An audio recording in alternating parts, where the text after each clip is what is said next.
এই ছেলে, তুমি আমার রুমে কি করছো? এক্ষুনি আমার রুম থেকে বেরিয়ে যাও বলছি। আপনার সমস্যাটা কি বলবেন আমাকে একটু প্লিজ? নিজের স্বামীর সঙ্গে কিভাবে কথা বলতে হয় জানেন না? সভ্যতা, ভদ্রতা কি লোপ পেয়েছে আপনার মাঝে? স্বামী মাই ফুট। আমি তোমাকে কখনো নিজের স্বামী হিসেবে মেনে নেব না। সো জেগে জেগে এসব অবান্তর স্বপ্ন দেখা বন্ধ করো। আজব, জেগে জেগে স্বপ্ন দেখতে যাব কিসের জন্য? যেটা বাস্তব আমি সেটাই বলেছি। আপনি কি ভুলে যাচ্ছেন কিছুক্ষণ আগে আপনি নিজে সুস্থ মস্তিষ্কে নিজের ইচ্ছেতে শরীয়ত মোতাবেক আমাকে বিয়ে করেছেন? শোনো, একদম বেশি কথা বলবা না। পিচ্ছি পিচ্ছির মতো থাকবা। আর রইলো বাকি বিয়ের কথা। সেটা কেন, কোন পরিস্থিতিতে, কিভাবে হয়েছে সেটাও নিশ্চয়ই তোমার মনে আছে। আমি অত কিছু জানি না। যেভাবেই হোক বা যে পরিস্থিতিতেই হোক না কেন, বিয়েটা তো হয়েছে। আর আপনি মানেন বা না মানেন, তাতে আমার বা আশেপাশের কারোর কিচ্ছু আসবে যাবে না। ধর্মীয় মোতাবেক এবং আইনত এখন আপনি আমার স্ত্রী। তাই শুধু আপনার রুম কেন, পুরো আপনার উপরে আমার অধিকার বিরাজ করছে। অধিকার? কিসের অধিকার? ভুলে যেও না, আমি কিন্তু বয়সে তোমার বড়। আর সব থেকে বড় কথা, যেখানে আমি এই বিয়েটাই মানি না সেখানে তোমাকে নিজের স্বামী হিসেবে মেনে নেওয়া তো অসম্ভব। শুধুমাত্র নিজের বাবার পাগলামির শিকার হয়ে আমাকে তোমার মতো একটা পিচ্চিকে বিয়ে করা লাগছে। কিন্তু আমি কখনোই তোমাকে নিজের স্বামী হিসেবে মেনে নিব না। আর নিজেকে স্বামী বলে স্বামীর অধিকারের দাবি নিয়ে দুঃস্বপ্নও কখনো আমার কাছে এসো না। তাহলে আমার থেকে খারাপ আর কেউ হবে না। অহনার এমন অবান্তর কথা শুনে আরিয়ান বেশ বিরক্ত হয়, কিন্তু তারপরও কিচ্ছু বলে না। দেখো, তোমার সাথে এখন বেশি কথা বলতে আমার ভালো লাগছে না। তাই ভদ্র ছেলের মতো যেইভাবে আমার রুমে এসেছিলে ঠিক সেইভাবেই রুম থেকে বেরিয়ে যাও। আমার এখন ঘুমের প্রয়োজন, মস্তিষ্ক পুরো বিধ্বস্ত হয়ে আছে আমার। সম্ভব নয়। দেখুন, আপনি যেমন পরিস্থিতির শিকার হয়ে বিয়েটি করেছেন, আমাকেও পরিস্থিতির শিকার হয়ে বিয়েটা করতে হয়েছে। এবং আপনি যেমন আপনার বাবাকে বাঁচানোর জন্য ইচ্ছে না থাকা সত্ত্বেও আমাকে বিয়ে করেছেন, ঠিক তেমনিভাবে আমাকেও আমার বাবা মায়ের জন্য আপনার মতো একজন বদমেজাজি মেয়ের সঙ্গে রুম শেয়ার করতে হবে। এখন আপনার কথা মতো যদি আমি রুম থেকে বেরিয়ে যাই, তাহলে আশেপাশের লোকে বিভিন্ন রকমের কথা বলবে, যা আমার বাবা মায়ের কানে গেলে তারা কষ্ট পাবে। এটা ভেবে যে আমি তাদের কথা রাখতে গিয়ে হয়তো তোমার মতো একটা মেয়েকে বিয়ে করে নিজের জীবনটা নষ্ট করে দিলাম। তাদের একটা ভুল ডিসিশনের জন্য যে আমার সারাটা জীবন নষ্ট হয়ে গেল, এটা যদি কোনোভাবে তারা বুঝতে পারে, তাহলে তারা কখনোই সহজভাবে মেনে নিতে পারবে না। আর এটা আমি কখনোই চাই না কোনো কিছুর জন্য আমার বাবা মা কষ্ট পাক। আরিয়ান অহনাকে আর কোনো কথা বলার সুযোগ না দিয়ে অহনাকে পাশ কাটিয়ে ঘরের এক পাশে রাখা সোফায় গিয়ে বসে পড়ে। অহনা আরিয়ানের এমন কাট গলায় উত্তর শুনে আর কিছুই বলতে পারে না, কিন্তু তার চোখে মুখে বিরক্তি আর রাগের ছাপ স্পষ্ট। সে এক প্রকার রাগে কটমট করতে করতে কাবার থেকে কাপড় বের করে ফ্রেশ হতে ওয়াশরুমে যায়। অহনা পুরো পরিস্থিতির উপরে এতটা পরিমাণে বিরক্ত ছিল যে ওয়াশরুমে যাওয়ার সঙ্গে সঙ্গে দরজাটা এত জোরে লাগাই যেন আর একটু হলেই দরজাটা ভেঙে যাবে। অহনা ফ্রেশ হয়ে এসে দেখে আরিয়ান অহনার বিছানায় বিপরীতমুখী হয়ে ঘুমিয়ে গেছে। তাই অহনাও আর কিছু না বলে নিজের বিছানায় গিয়ে শুয়ে পড়ে। অহনা, এই অহনা। ভাইয়া, আর একটু ঘুমাই না প্লিজ। জি না ম্যাম, আর একটুও না। আপনি কি ভুলে গিয়েছেন যে আপনার বিয়ে হয়ে গেছে? আজকে আপনাকে শ্বশুরবাড়ি যেতে হবে। অহনার ভাইয়ের কথা শুনে ধপ করে অহনার চোখ খুলে যায়। সে লাফ দিয়ে বিছানায় বসে। ভাইয়া প্লিজ, তুমি বাবাকে একটু বোঝাও না, আমি কখনোই ওই ছেলের সঙ্গে সুখে থাকতে পারবো না। তোমরা কেন বুঝতে চাইছো না বলো তো? আমি তো অন্য কাউকে ভালোবাসি, তোমরা কিভাবে পারলে ওই পিচ্চি ছেলেটার সঙ্গে আমাকে বিয়ে দিয়ে দিতে? অহনা, ভুলে যেও না, আরিয়ান কিন্তু এখন তোমার স্বামী। তাই তুমি ওর সম্পর্কে এভাবে বলতে পারো না। আর তাছাড়া তুমি এখন বিবাহিত, এরপরেও কিভাবে নিজের মুখে অন্য একটা ছেলেকে ভালোবাসার কথা বলতে পারো, যে ছেলে কিনা তোমার ভালোবাসার মূল্য দিতে জানে না? আর তাছাড়া আরিয়ান কিন্তু অনেক ভালো একটা ছেলে, ও তোমাকে অনেক সুখে রাখবে। কিন্তু ভাইয়া, আমার থেকে বয়সে ছোট একটা ছেলের সঙ্গে কিভাবে আমি নিজেকে মানিয়ে নিব বলতে পারো? ও বয়সে তোমার থেকে ছোট হতে পারে, কিন্তু ভদ্রতা, সভ্যতা আর বুদ্ধিতে তোমার থেকে অনেক এগিয়ে। আর তাছাড়া বোন, আমার আরিয়ান সত্যি অনেক ভালো একটা ছেলে। ও সত্যি তোমাকে অনেক সুখে রাখতে পারবে, দেখে নিও। তুমি তো বলবেই সে তোমার শালা বাবু।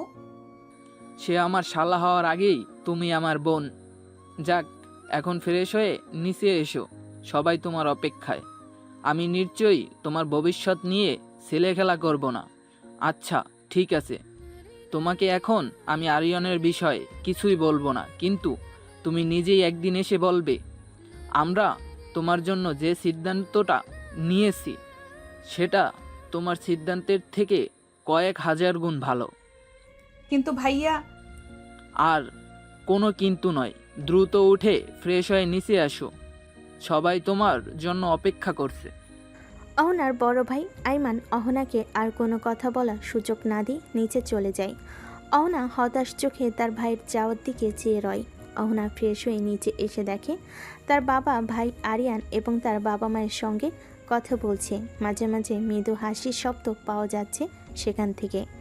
অহনা এক পলক তার বাবার দিকে দেখে আর মনে মনে ভাবে, মানুষটা কি সুন্দর এমন হাস্যোজ্জ্বল চেহারা নিয়ে বসে আছে, কিন্তু এই মানুষটি গতকাল কি ভয়ঙ্করভাবে তার জীবনটি পরিবর্তন করে দিয়েছে। অহনা একটা দীর্ঘশ্বাস ফেলে রান্নাঘরের দিকে এগিয়ে যায়। সেখান থেকে টুকটাক আওয়াজ আসতেছে। তার মা এবং ভাবি সেখানে রান্নার কাজ করছে। এখন তোমার ওঠার সময় হলো? তুমি কি ভুলে যাচ্ছ? এখন তুমি শুধু এ বাড়ির মেয়ে নাও, সাথে অন্য বাড়ির বউ। আমি কি হতে চেয়েছি একবারও কি সেই কোন বাড়ির বউ? তোমরাই তো জোর করে আমাকে কোন এক বাড়ির বউ করেছো। অহনা, এবার কিন্তু বেশি বাড়াবাড়ি করছো তুমি। বাড়াবাড়ি আমি করছি? আম্মু, বাড়াবাড়ি তো তোমরা করছো আমার সাথে। অহনা তুমি। আহ আম্মু, ছেড়ে দিন না, ও তো ছোট মানুষ, কি বলতে কি বলে ফেলেছে। আপনিও তো তার সঙ্গে ছোটদের মতো আচরণ করছেন। আর তাছাড়া আমাদের অহনা কি বাইরে কোথাও যাচ্ছে নাকি? ও তো নিজের এক বাড়ি ছেড়ে আরেক বাড়ি যাচ্ছে। আমার আম্মু তো আগে থেকে অহনাকে অনেক ভালোবাসে। তুমি চিন্তা করো না, তুমি যেমন আমার আম্মুর মেয়েকে নিজের মেয়ের মতো আগলে রেখেছো, ঠিক তেমনই আমার আম্মু দেখো তোমার মেয়েকে কোনো অযত্ন হতে দেবে না। না মা, আমি জানি ও বাড়িতে ওর কোনো অযত্ন হবে না, কিন্তু ওর মধ্যে দিন দিন অভদ্রতা স্বভাব লোপ পাচ্ছে। ছেড়ে দিন আম্মু, ও ছোট মানুষ, কিছুদিন যেতে দিন, ও নিজেই ঠিক হয়ে যাবে। অহনা, তুমি বসার ঘরে যাও, সবাই সেখানে আছে, তাদের সঙ্গে কথা বলো। আমরা এক্ষুনি খাবার দিচ্ছি, তারপর আবার আমাদের বেরোতে হবে। বেরোতে হবে মানে? ও মা, এক রাতেই ভুলে গেলে? গতকাল যে তোমার আমার ভাইটির সঙ্গে বিয়ে হলো, তো আমাদের বাড়ি যেতে হবে না? তোমাকে তো তোমার সংসারটা বুঝে নিতে হবে। বাবা মা আর কয়দিন থাকবে বলো? আমি কোথাও যাব না। আর তাছাড়া ভাবি, বাবা মা না হয় অবুঝ, কিন্তু তুমি কিভাবে তোমারও ইচ্ছে ভাইয়ার সঙ্গে আমার বিয়েটা সমর্থন করছো? তুমি কি ভুলে যাচ্ছ তোমার ভাইয়া আমার কতটা জুনিয়র? আমি কিছুই ভুলি নাই অহনা। আরিয়ান যেমন আমার ভাই, তেমনি তুমিও আমার বোন। তাই তখন সেই পরিস্থিতিতে আমাদের যা ঠিক মনে হয়েছে আমরা সেটাই করেছি। এখন হয়তো তুমি বুঝতে পারছো না, কিন্তু যেদিন তুমি আমার ভাইটিকে বুঝবে এবং জানবে, সেদিন তুমি নিজে আমার ভাইটিকে সব থেকে ভালোবাসবে। কাল্পনিক ভাবনা। সকলেই বসে সকালের নাস্তা করছিল। এমন সময় অহনার বাবা একটু নরম সুরে আরিয়ানের বাবাকে বলল, ভাই সাহেব, মেয়েটা আমার একটু অবুঝ, কিন্তু মনটা অনেক ভালো। আপনারা তো ওকে চেনেন, ও কেমন, তাই যদি একটু ভুল করে থাকে নিজের মেয়ে মনে করে ক্ষমা করে দিবেন। ভাই সাহেব, এটা আপনি কেমন কথা বলছেন? অহনা মামনি কি করে আমার মেয়ে নয়? চিন্তা করবেন না আপনি। আপনি যেমন আপনার বাগিচার ফুলকে যত্ন করে আগলে রেখেছেন, বিশ্বাস রাখতে পারেন আপনার বাগিচার ফুলের কোনো অযত্ন আমি হতে দেব না। আমি জানি ভাই সাহেব, এবং আপনাদের প্রতি আমার পূর্ণ আস্থা আছে। আর তাছাড়া আরিয়ান বাবা তো লাখে একটা। আরিয়ান বাবা যদি অহনার বয়সে ছোট না হতো, তাহলে অনেক আগেই আমি আমার মেয়ের জন্য আপনার ছেলেকে চাইতাম। কিন্তু যেহেতু অহনা মা আরিয়ান বাবার বয়সে বড়, সেহেতু যদি আমি এমন প্রস্তাব করতাম, যদি আপনার কিছু মনে করতেন, সেজন্য আর সাহস হয়ে ওঠেনি বলার। কিন্তু গতকালকের দুর্ঘটনা আমার মনের একটি ইচ্ছা পূরণ করেছে। তা যে বলেছেন ভাই সাহেব, শুধু আপনি কেন, আমিও অহনা মামনিকে নিজের মেয়ে করার জন্য আগ্রহী ছিলাম। কিন্তু যেহেতু আপনার ছেলেটা আমার মেয়ের ছোট, তাই আমিও বেশ কয়েকবার বলতে যেও কথাটা বলতে পারিনি। কি বলছেন ভাই সাহেব? তাহলে তো সৃষ্টিকর্তা আমাদের দুজনেরই মনের ইচ্ছাটা পূরণ করেছে। সকলে যখন নিজেদের মধ্যে কথা বলা এবং আলোচনায় হাসি ঠাট্টায় ব্যস্ত, ঠিক তখনই অহনা লক্ষ্য করে দেখে তার বিপরীতে বসে থাকা আরিয়ান কেমন একটা নজরে যেন তার দিকে চেয়ে আছে। দৃষ্টিটা কেমন যেন অদ্ভুত লাগলো অহনার কাছে। আরিয়ানের দৃষ্টিতে কিছু তো একটা ছিল যেটা অহনা বুঝতে পারেনি, কিন্তু সে ঠিক অনুভব করেছে অন্য সময় হলে হয়তো অহনার রাগ হতো বা খারাপ লাগতো, কিন্তু এখন কেন যেন তার রাগও হচ্ছে না, অস্বস্তিও হচ্ছে না। অনুভূতিগুলো মিলেমিশে একাকার হয়ে গেছে। সকালের খাওয়া শেষ করে আস্তে আস্তে সকলে রেডি হয়ে গেল আরিয়ানদের বাড়িতে যাওয়ার উদ্দেশ্যে। কিন্তু ঠিক তখনই অহনা আবার বেঁকে বসে। সে গুটি গুটি পায়ে তার বাবার সামনে এগিয়ে যায় এবং তার বাবার হাত ধরে কাতর গলায় বলল, বাবা, তুমি যা চেয়েছিলে তাই তো হয়েছে। আমি তো ওকে বিয়ে করেছি, কিন্তু আমি এখনো বাড়িতে যেতে চাই না। দয়া করে তুমি আর অমত করো না। আমি আমার মাস্টার্স পরীক্ষাটা এখান থেকে দিতে চাই, প্লিজ বাবা। তুমি যখন জোনায়েদকে বিয়ে করতে চেয়েছিলে, তখন কি ভেবেছিলে তোমার মাস্টার্স পরীক্ষাটা শেষ হওয়ার পরে তোমার বিয়েটা করা উচিত ছিল? কিন্তু না, তখন তো তুমি বলেছিলে যেহেতু তুমি আর জুনায়েদ একই ইউনিভার্সিটির স্টুডেন্ট, সেহেতু তোমার বিয়ের পরে একসাথে ইউনিভার্সিটিতে যাতায়াত করতে পারবে। তাহলে জুনায়েদ যখন তোমাকে ঠকালো এবং তোমার আরিয়ানের সঙ্গে বিয়ে হলো, এখন কেন তুমি বলছো তুমি শ্বশুরবাড়ি না গিয়ে এখানে থেকে মাস্টার্স শেষ করতে চাও? ভুলে যেও না হোনা, আরিয়ানও কিন্তু তোমার ইউনিভার্সিটির স্টুডেন্ট। তাহলে তুমি সেখানে থেকে আরিয়ানের সাথে কেন ইউনিভার্সিটিতে যাতায়াত করতে পারবে না? কিন্তু বাবা, আমি আর জুনায়েদ সহপাঠী ছিলাম, সেহেতু আমাদের সম্পর্কটা লোকসমাজে ঠিক ছিল। কিন্তু তুমি জানো আরিয়ান 1 নয় 2 নয়, পুরো 3 বছরের জুনিয়র আমার। আমি কিভাবে আরিয়ানকে আমার বন্ধু বান্ধবের সঙ্গে নিজের স্বামী বলে পরিচয় দিব? তুমি কি একবারও ভেবে দেখেছো তখন সকলে আমাদের কি নজরে দেখবে? দেখো মামুনি, স্বামী স্ত্রীর সম্পর্কটা হচ্ছে পবিত্র, এটা আল্লাহর তরফ থেকে তৈরি, সেহেতু তুমি আল্লাহর সৃষ্টিকে কিভাবে চক্ষুকটু বলতে পারো?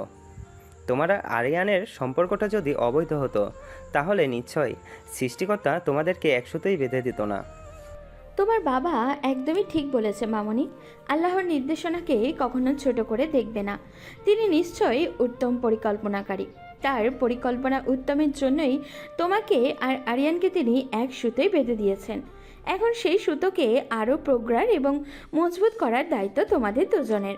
আর আশা করছি আমাদের ওখানে তোমাদের কোনো অসুবিধা হবে না।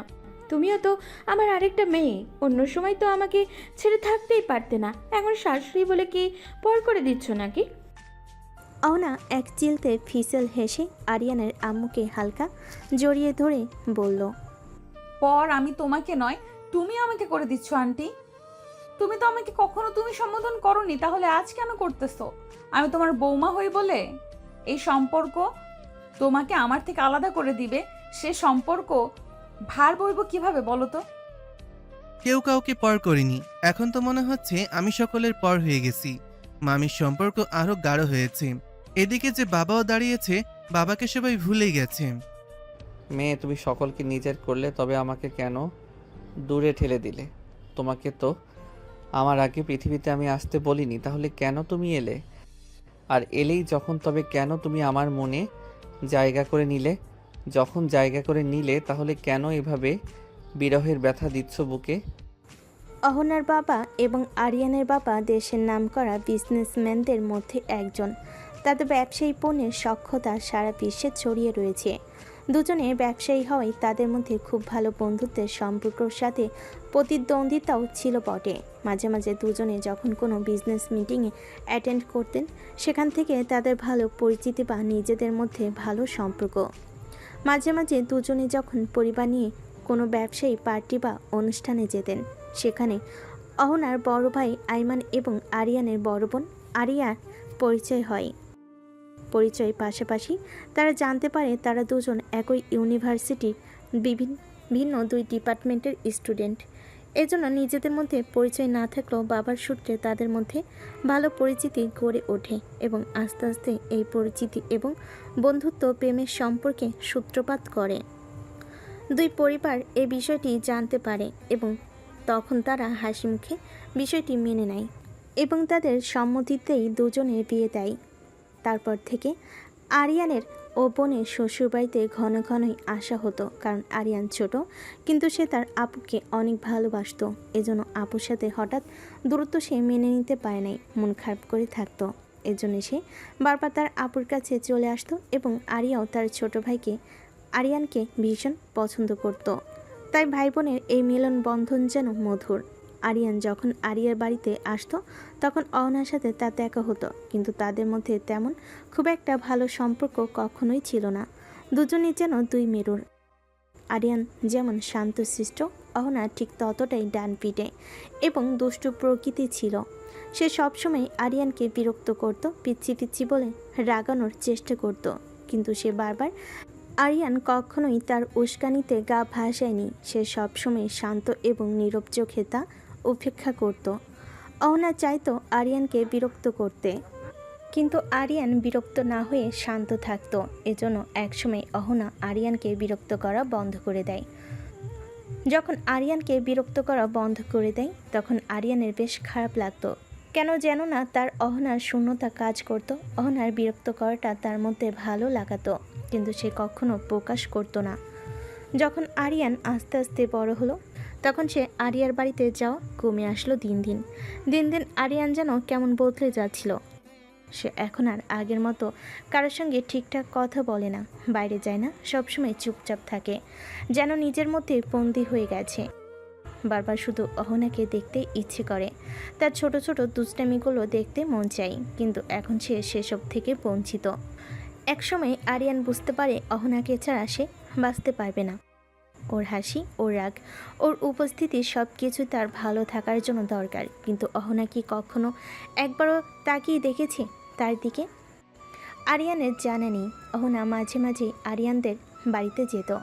ওর সঙ্গে আরিয়ানের বাবা মায়ের সম্পর্কটা ছিল ভীষণ ভালো।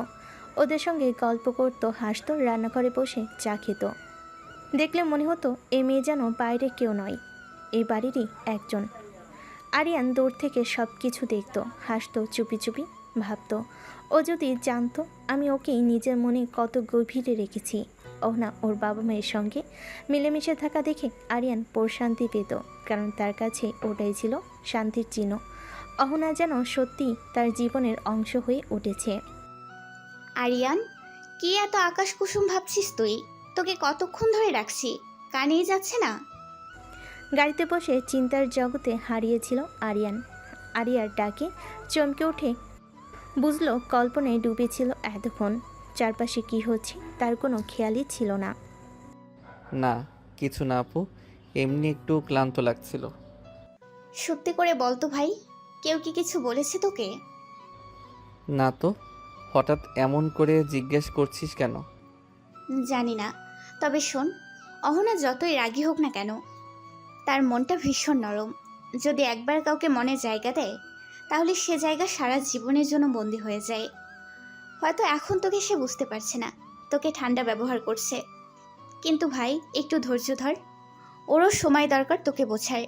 কারণ যার সঙ্গে জীবনের স্বপ্ন দেখেছিল হঠাৎ অন্য কাউকে মেনে নেওয়া তো সহজ নয়। তুই ওকে সময় দে, আমি জানি আমার ভাই পারবে ভালোবাসা দিয়ে ওর মন জয় করে নিতে। চিন্তা করিস না আপু, আমি আমার সর্বোচ্চ চেষ্টা করব ওকে নিজের করে নিতে। আরিয়ান আর অহনার বিয়েটা হুট করেই হয়ে গিয়েছিল, তাই দুই পরিবারই পুরোপুরি প্রস্তুত ছিল না।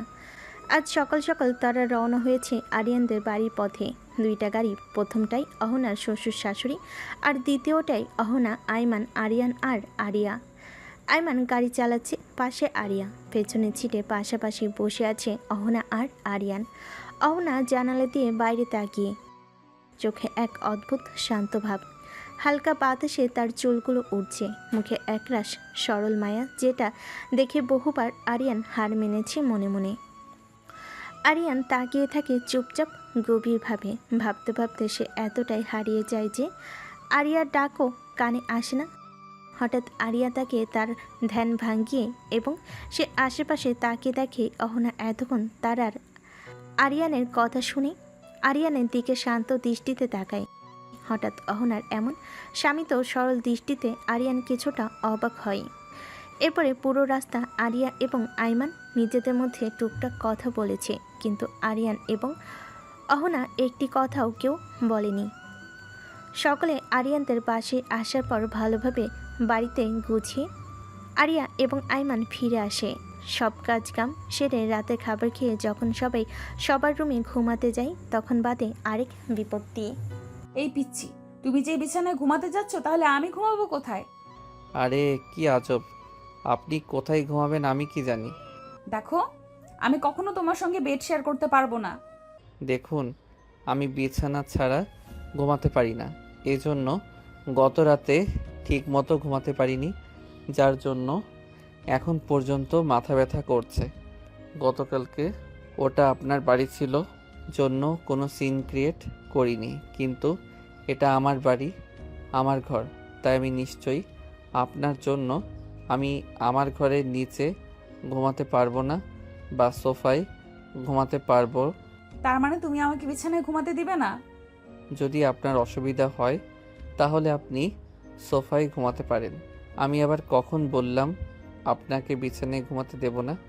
আমি বলেছি আমি নিজে ঘুমাতে পারবো না, আর তাছাড়া আমার বেড অনেক বড়, আপনি চাইলে অন্য পাশে ঘুমাতে পারেন। কি করছো কি? তোমার মাথা ঠিক আছে? আমি তোমার সঙ্গে কখনোই বেড শেয়ার করতে পারবো না। তাহলে আপনি আপনার রাস্তা দেখতে পারেন ম্যাডাম।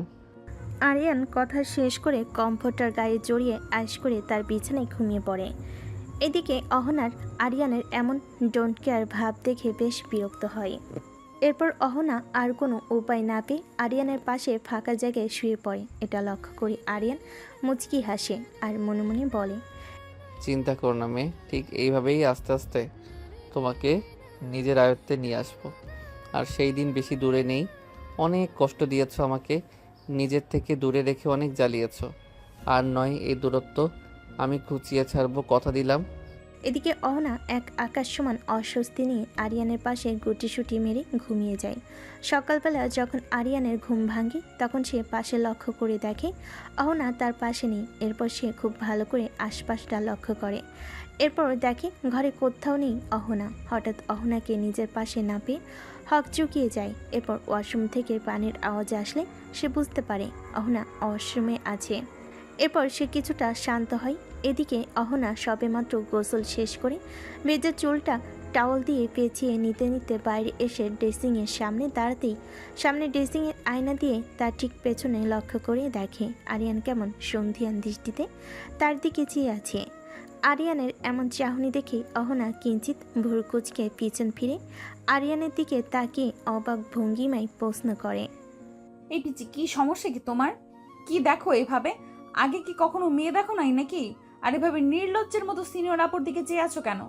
সরি, আপনি কিঞ্চিত ভুল করেছেন। সিনিয়র আপু নয়, আমি আমার সিনিয়র বউয়ের দিকে চেয়ে আছি। একদম বাজে কথা বলবে না বলে দিলাম। সে না হয় বললাম না, কিন্তু আপনি আমাকে একটা কথা বলুন তো। রাতে তো বললেন খুব যে আপনি আমার সঙ্গে বেড শেয়ার করবেন না, কিন্তু আমার যতটুকু মনে পড়ে রাতে তো আমি শুধুমাত্র আপনার সাথে বেড শেয়ার করে ঘুমিয়েছি। সকালে উঠে আপনার গোসল করার মতো কিছু তো আমি করিনি। তাহলে আপনি সকাল সকালে শীতের দিনে গোসল কেন করলেন? এতে যে বাহিরের মানুষ ভাববে আমার নামে কিছু দুষ্টু কথা, যে আমি রাত বেরাতে আমার সিনিয়র বউয়ের সাথে। হায় হায়, বাকিটা বলতে আমার শরম করে। একটা চট দিয়ে দাঁত সবগুলো ফেলে দেবো, ফাজল ছেলে কোথাকার। ভুলে যেও না, আমি কিন্তু তোমার বড় আপু লাগি।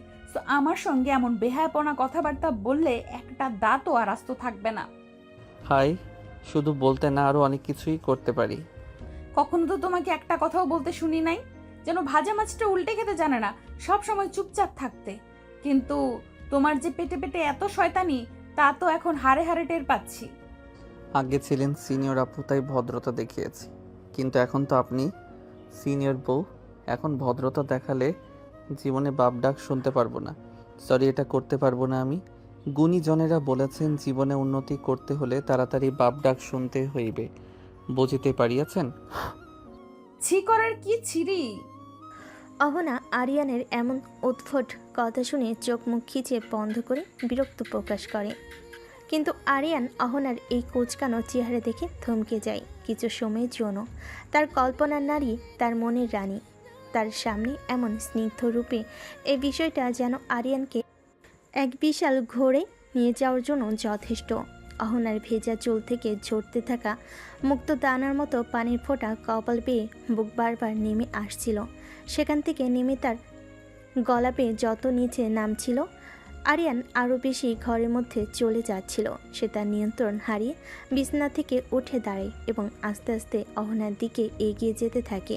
কিন্তু অহনা এতটাই অন্যমনস্ক ছিল যে আরিয়ান যে তার দিকে ধেয়ে আসছে সে লক্ষ্য করেনি।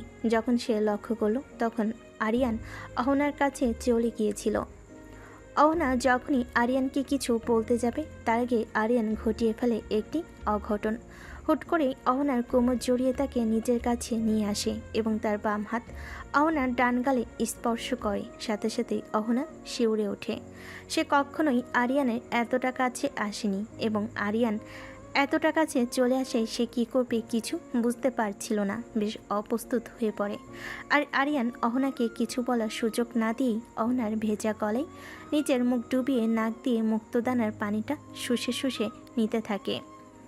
এবার অহনা নিজেকে সংযত করতে না পেরে আরিয়ানকে নিজের থেকে ছাড়ানোর জন্য বেশ খানিকটা জোরে ধাক্কা দিয়ে দেয় এবং আরিয়ান কিছু বুঝে ওঠার আগে সে অহনার ধাক্কার তাল সামলাতে না পেরে পড়ে যায় এবং আরিয়ান কিছু বুঝে ওঠার আগে সে অহনার দেওয়া ধাক্কাতে তাল সামলাতে না পেরে পড়ে যায় এবং তার পেটের কোণে গিয়ে পড়লে বেডের কোণার সঙ্গে তার কপালে লেগে খানিকটা কপাল কেটে যায় এবং তার ঘোর কেটে যায়। আরিয়ানের ঘোর কেটে যেতে সে বুঝতে পারে সে কি করতে যাচ্ছিল এবং সে অপরাধী ন্যায় মাথা নিচু করে যেন অহনাকে সরি বলতে যাবে অমনি অহনা সজোরে আরিয়ানের গালে জ্বর বসিয়ে দেয়। ছি, তোকে তো আমি ভালো ভাবতাম, কিন্তু তুই তো জঘন্য খারাপ রে। সুযোগ পেয়েছিস কিনা হামলে পড়েছিস। আমার এখন ভাবতে ঘেন্না হচ্ছে, বাবা কেমন করে পারলো তোর মতো একটা পশুর সঙ্গে আমাকে বিয়ে দিতে। ছি, আমার গা গোলাচ্ছে তোর সঙ্গে কথা বলতে। আরিয়ান এখনও অপরাধীর মতো দাঁড়িয়ে রয়েছে। সে আবারও সরি বলতে যাবে তখনই অহনা তাকে আরেকবার ধাক্কা দিয়ে চোখের পানি মুছতে মুছতে বাইরের দিকে এক প্রকার দৌড়ে চলে যায়। আরিয়ান ফ্রেশ হয়ে একেবারে ইউনিভার্সিটি যাওয়ার জন্য রেডি হয়ে নিচে এসে দেখে অহনা বসে আছে এবং তার মা অহনার মাথায় হাত বুলিয়ে দিচ্ছে এবং তাকে খাইয়ে দিচ্ছে পরম যত্নে। আরিয়ান বেশ কিছু মুহূর্ত উপরে সেরকম থমকে দাঁড়িয়ে তার মা এবং বইয়ের খুনসুটি দেখছিল। এরপর সে আলতো পায়ে ধীরে ধীরে এগিয়ে আসে। আম্মু, ক্ষুধা লাগছে, দ্রুত খেতে দাও। আমাকে আবার ইউনিভার্সিটি যেতে হবে। আজকে অনেক ইম্পর্ট্যান্ট একটা ক্লাস আছে, কোনোভাবে সেটা মিস দেওয়া যাবে না। হ্যাঁ বাবা, তুই একটু বল, আমি এক্ষুনি তোকে খাবার দিচ্ছি। আরিয়ান একটি চেয়ার টেনে বসতে বসতেই এক পলক অহনার দিকে তাকায়। অহনার দিকে দেখে সে এখনও নিচের দিকে তাকিয়ে আছে, একবারও আরিয়ানের দিকে তাকাচ্ছে না পর্যন্ত। আরিয়ান যে একটা মানুষ তার পাশে বসেছে এবং তাকে পর্যবেক্ষণ করছে, সেদিকে অহনার কোনো নজরই নেই। এই নে বাবা, তোর সকালের খাবার। আম্মু, তুমি জানো না তোমার হাতের খাবার না খেলে আমার খাওয়া শেষ হয় না। বাড়িতে নতুন একজন আসতে না আসতেই তুমি আমাকে ভুলে গেছো, আমাকে পর করে দিচ্ছ। দেখো ছেলের কাণ্ড, তোকে তো রোজই খাইয়ে দিই, কিন্তু মেয়েটা তো এখানে নতুন, আমি তো ওরও মা, তাই না? তাই তো এখন সে কি না খেয়ে থাকবে? আমি আবার কখন বললাম না খেয়ে থাকার কথা? আমি শুধু বললাম আমাকে খাইয়ে দাও, আমাকে যেতে হবে। যদি তোমার সময় না থাকে বলো, আমি না খেয়ে চলে যাচ্ছি, বাইরে কিছু খেয়ে নিব। আরিয়ান, এবার কিন্তু তুমি একটু বেশি বেশি বলছো। আচ্ছা ঠিক আছে, তোমার নিজেদের মধ্যে তর্ক বিতর্ক করে নাও। আরিয়ান বাবা তো এদিকে আয় তো, আজকে আমি আমার ছেলে মেয়ে দুজনকেই নিজের হাতে খাইয়ে দেবো একসাথে। দেখি এদিকে আয় দ্রুত, তোদেরও তো আবার দুজনকে ইউনিভার্সিটিতে যেতে হবে। আরিয়ান, তুমি আজকে অহনা মামুনিকে ইউনিভার্সিটিতে নিয়ে যাবে এবং ক্লাস শেষ হলেই ওকে সহি সালামতে বাড়িতে নিয়ে আসার দায়িত্ব তোমার। ঠিক আছে আব্বু। আঙ্কেল, আমি বলছিলাম কি, এখান থেকে তো ইউনিভার্সিটি বেশি দূর না, আমি একাই যেতে পারবো, ওকে আর কষ্ট করতে হবে না। এখানে কষ্টের কি আছে মামনি? তুমি ওর বউ, এটা ওর দায়িত্ব। আর আমি আমার সন্তানকে কখনো নিজের দায়িত্ব থেকে পালিয়ে বেড়াতে শেখাইনি। আরে আমি তোমাকে নিয়ে যাব, সে গিয়ে নিয়ে আসবে। আর তোমার কাছে আমার অভিযোগ আছে আম্মু। কি অভিযোগ আঙ্কেল? আমি ঠিক বুঝলাম না। এই যে তখন থেকে তুমি দেখছি আমাদেরকে আঙ্কেল আন্টি বলে যাচ্ছ। আমরা কি তোমার খুব পছন্দ করেছি মা? আমরা কি তোমার বাবা মায়ের মতন দেখভাল করতে পারছি না? আমাদের কি বাবা মা বলে রাখা যায় না? এইভাবে বলছো কেন তুমি? আচ্ছা ঠিক আছে, এখন থেকে আমি তোমাদেরকে আব্বু আম্মু বলে ডাকবো, ঠিক আছে? আর অভিমান করতে হবে না। আরিয়ানের মা আরিয়ান এবং অহনাকে পরম যত্নে খাইয়ে দিচ্ছিল। আরিয়ান খাচ্ছিল এবং একটু পরপর আর চোখে অহনাকে লক্ষ্য করছিল এবং ভাবছিল, কোন ধাতু দিয়ে তৈরি করা এই মেয়েটা? ঘরে একরকম ব্যবহার, বাইরে আরেক রকম ব্যবহার। এ মানুষ নাকি গিরগিটি? দেখতে না দেখতে চোখের পলকে রং বদলাতে শুরু করে দেয়। আল্লাহ, আমার কপালে যে কি আছে তুমি ভালো জানো। আরিয়ান এবং অহনার খাওয়া শেষ হলে আরিয়ান বাইরে গিয়ে বাইক নিয়ে অহনার জন্য অপেক্ষা করতে থাকে। তাকে নিয়ে ভার্সিটিতে যাবে, কিন্তু মিনিট কয়েক পরে অহনা নিচে আসলো ঠিকই, কিন্তু আরিয়ানের বাইকে না চড়ে সামনে একটা রিক্সা ডাক দেয়। এতে আরিয়ান ভুরকুচকে তার দিকে তাকায় এবং অহনা পুরোপুরি আরিয়ানকে উপেক্ষা করে যে না রিক্সায় উঠতে যাবে, অমনি আরিয়ান অহনার হাত ধরে ফেলে এবং সাথে সাথেই অহনা নিজের হাতটা ঝাটকা মেরে ছাড়িয়ে নেয়। কি করছেনটা কি আপনি? আব্বু কি বললো শুনতে পান নাই? আপনি রিক্সা কেন নিচ্ছেন? দুজনে তো একই ইউনিভার্সিটিতে যাব, তাহলে একসাথে কি সমস্যা যেতে?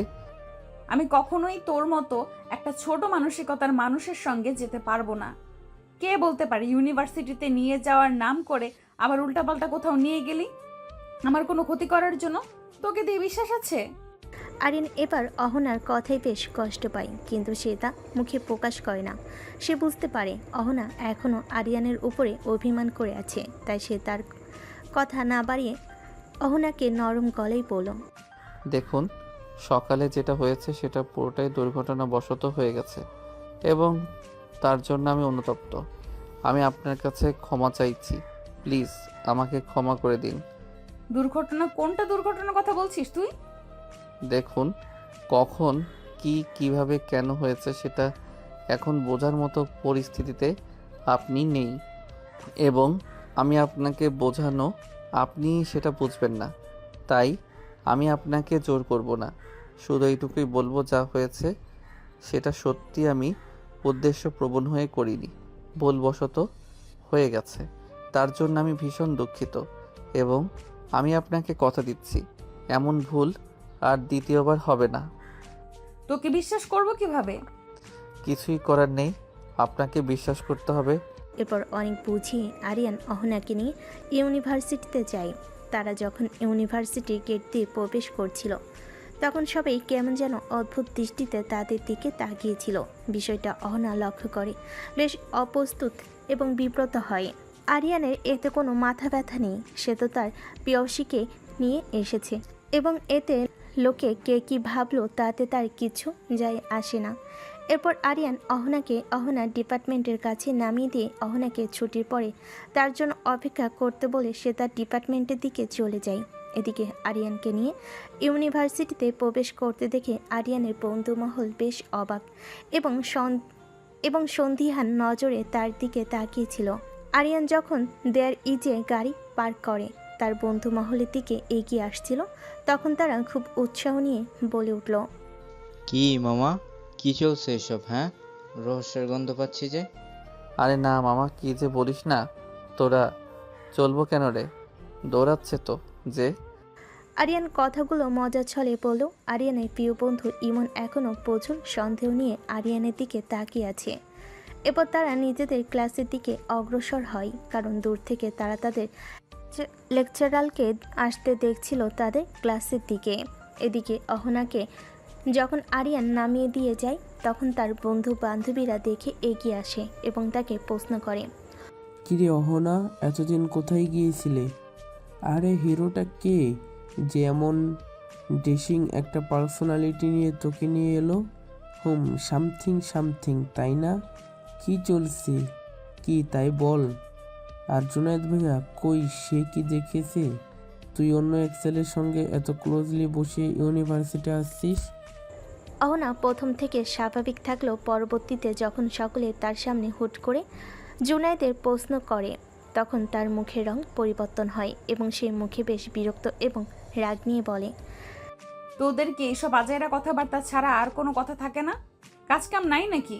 আর তাছাড়া আমি কাউকে নিজের গতি সম্পর্কে কোনো প্রকার জবাবদিহি করতে প্রস্তুত না। এখন সকলে চল ক্লাসের দিকে, স্যার আসছে। আর অপরদিকে অহনার কথায় সকলে বেশ অবাক হয় যে আগে নাকি রাত দিন জুনায়েদ করতে করতে নিজের সকলের কানে পোকা নাড়িয়ে দিত, সেই অহনা আজকে জুনায়েদের কথা শুনে বিরক্ত হচ্ছে। রাতারাতিতেই এমন পরিবর্তন কি করে হয় একটা মানুষের? সকলে এটাতে খুবই চিন্তিত হয়ে যায়। সকলকে এমন ভাবার মতো চিন্তা করতে দেখে সকলের মনোভাব এবং চিন্তা পরিবর্তনের জন্য সকলকে এক প্রকার জোর করে টেনে ক্লাসের দিকে নিয়ে যায়। খুব ভালোভাবে অহনা এবং আরিয়ান তাদের ক্লাসগুলো শেষ করে বের হয়ে মাঠের দিকে আসে, বাড়ি ফেরার আগে শেষবারের মতো বন্ধুরা আলোচনার জন্য। আরিয়ান যখন তার বন্ধুদের সঙ্গে আলোচনা শেষে চলে আসছিল তখন আরিয়ানের প্রিয় বন্ধু ইমন আরিয়ানকে পিছন থেকে ডেকে বলে, কিরে শালা, তুই না বলতি তুই অহনা আপুকে ভালোবাসিস, কিন্তু অহনা আপু এটা জানে না এবং তুই তাকে জানাতে চাইতি না। এই জন্যই যে যদি তুই তাকে তোর মনের কথা বলিস, সে যদি তোকে প্রত্যাখ্যান করে, এই কষ্টটা তুই মেনে নিতে পারবি তো? কারণ অহনা আপু সিনিয়র জুনিয়র রিলেশনশিপটা ঠিক পছন্দ করে না। তাহলে আজ হঠাৎ এমন রাতারাতি কি বশীকরণ করলি যে একেবারে রিলেশনশিপ না তোকে জড়িয়ে বাইকের পেছনে বসে তোর সাথে ইউনিভার্সিটিতে আসলো?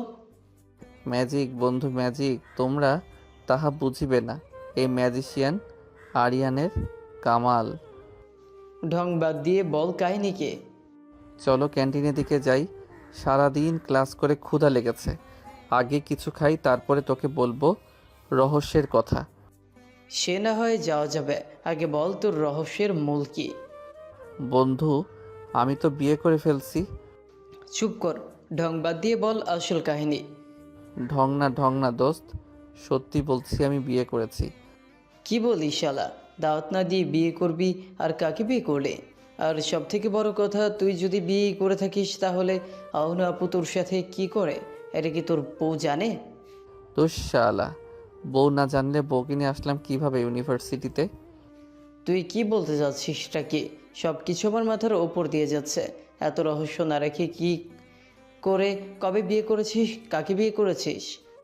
গত শুক্রবারে আল্লাহর রহমতে অহনা আপুর সাথে আমার বিয়েটা সম্পন্ন হয়েছে আইনিভাবে এবং শরীয়ত মোতাবেক, এবং এখন শুধু আমার হৃদয়ের রানী নয়, আমার ঘরের রানী।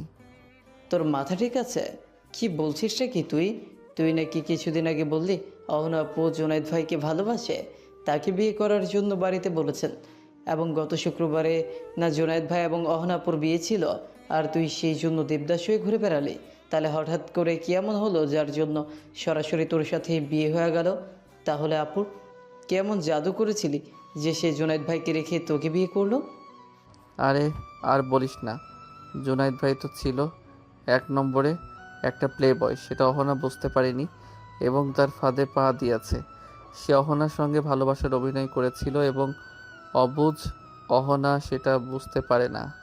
অহনা আপু যখন বাড়িতে তাদের বিয়ের কথা বলে তখন জুনায়েদ তাকে সঙ্গ দিয়েছিল, কারণ সে জানতো হয়তোবা আপু শ্বশুর শাশুড়ি অহনার সাথে জুনায়েদের বিয়ে দিবে না। তখন সে কিছু ইমোশনাল ডায়লগ দিয়ে আবার অহনা আপুর কাছে নিজের সিম্প্যাথি বজায় রাখবে। কিন্তু ঘটনাটা যখন ঘটে গেল, উল্টো আপু শ্বশুর শাশুড়ি যখন নিজের মেয়ের ভালো এবং ভালোবাসার কথা ভেবে জুনায়েদকে মেনে নিয়ে তার সঙ্গে বিয়ের ব্যবস্থা করলো, তখন জুনায়েদের মাথায় বাজ পড়ে। কারণ একজন প্লে বয় ছেলে সারা জীবন যে মেয়েদের সঙ্গে প্রতারণা করে এসেছে এবং মেয়েদের মন নিয়ে খেলাই যার একমাত্র লক্ষ্য, সে কখনো একটা মেয়ের সঙ্গে তার জীবন অতিবাহিত করতে চাইবে না, এবং ঘটলো তাই। বিয়ের দিন যখন সকল আয়োজন সমাপ্ত, বিয়ে পড়ানো হবে, সব কিছু রেডি করেছিল ঘরোয়াভাবে, তখন সবাই বরের জন্য অপেক্ষা করছিল কখন বর আসবে এবং বিয়ে পড়ানো হবে। এভাবে কয়েক ঘন্টা অতিবাহিত হওয়ার পরে যখন আপুর শ্বশুর শাশুড়ি অহনাকে বলে যে কোথায় জুনায়েদ এবং তার পরিবারকে ফোন দাও। তখন অহনা বারবার জুনায়েদকে ফোন দিতে থাকে, কিন্তু জুনায়েদ একটা ফোনও রিসিভ করে না। বারবার জুনায়েদের ফোন বন্ধ দেখায়। এতে অহনা বেশ চিন্তিত হয়ে পড়ে এবং জুনায়েদের বেশ কয়েকজন বন্ধুর কাছে ফোন দিয়ে জানতে পারে জুনায়েদ নাকি তাদেরকে জানায়নি আজকে এবং তার বিয়ের আয়োজন করা হয়েছে। অহনা যখন কুলকিনারা না পেয়ে জুনায়েদের পরিবারকে ফোন করে, তখন তার পরিবার জানায় জুনায়েদ নাকি তাদেরকে স্পষ্ট জানিয়ে দিয়েছে সে এই বিয়ে করতে পারবে না, সে আপনাকে বিয়ে করতে চায় না, তাই সে দেশের বাইরে চলে গিয়েছে। অহনা জুনায়েদের পরিবার কথা শুনে পুরো ভেঙে পড়ে। অহনার এই বিধ্বস্ত অবস্থা দেখে দুলাভাই এবং আঙ্কেল যখন অহনাকে জোর করে কি হয়েছে বলার জন্য, তখন অহনা অনেক কান্না করে, তার ভাই এবং বাবাকে জড়িয়ে ধরে এবং পুরো ঘটনা খুলে বলে। পুরো ঘটনা শোনার পরে আঙ্কেল পুরো ভেঙে পড়ে এবং অসুস্থ হয়ে যায় এক প্রকার। আর এদিকে তার ভাই তো রেগে আগুন, তার কলিজার টুকরা আদরের ছোট বোনকে যে এইভাবে অন্যায়ভাবে কান্না করিয়েছে এবং যার জন্য তার বাবা আজকে অসুস্থ, তাকে সে ধ্বংস না করে ছাড়বে না। এই জন্য সে জুনায়েদের খোঁজ লাগে এবং জানতে পারে জুনায়েদ অন্য একটা মেয়েকে নিয়ে দেশের বাইরে গিয়েছে এবং এটা নাকি জুনায়েদের স্বভাব, এক এক দিন এক এক মেয়ের সঙ্গে সম্পর্ক কন্টিনিউ করা। এরপর যখন আঙ্কেল হঠাৎ করে অসুস্থ হয়ে পড়ে, তখন আঙ্কেলের মতো এমন কঠিন ব্যক্তিত্বের মানুষকে এতটা হতাশ হতে দেখে আমার বাবা আঙ্কেলের কাছে এগিয়ে যায় এবং তাকে পুরো সান্ত্বনা দিতে থাকে। কিন্তু যখন আঙ্কেল পুরো ভেঙে পড়ে, আব্বুর হাত ধরে এক প্রকার কান্না করে দেয়। তখন আব্বু বলে আমার সঙ্গে অহনার বিয়ে দিবে যদি কারো কোনো আপত্তি না থাকে। প্রথম দিকে বেশ প্রতিবন্ধকতা এসেছিল যে আমি অহনা ছোট, অহনা আমার থেকে বড়, এটা নিয়ে অনেক কথা হয়েছিল, কিন্তু সকল কথাকে উপেক্ষা করে আমাদের দুই পরিবার আমাদের সম্পর্কটা মেনে নেয় এবং আমাদের বিয়ের জন্য বলে।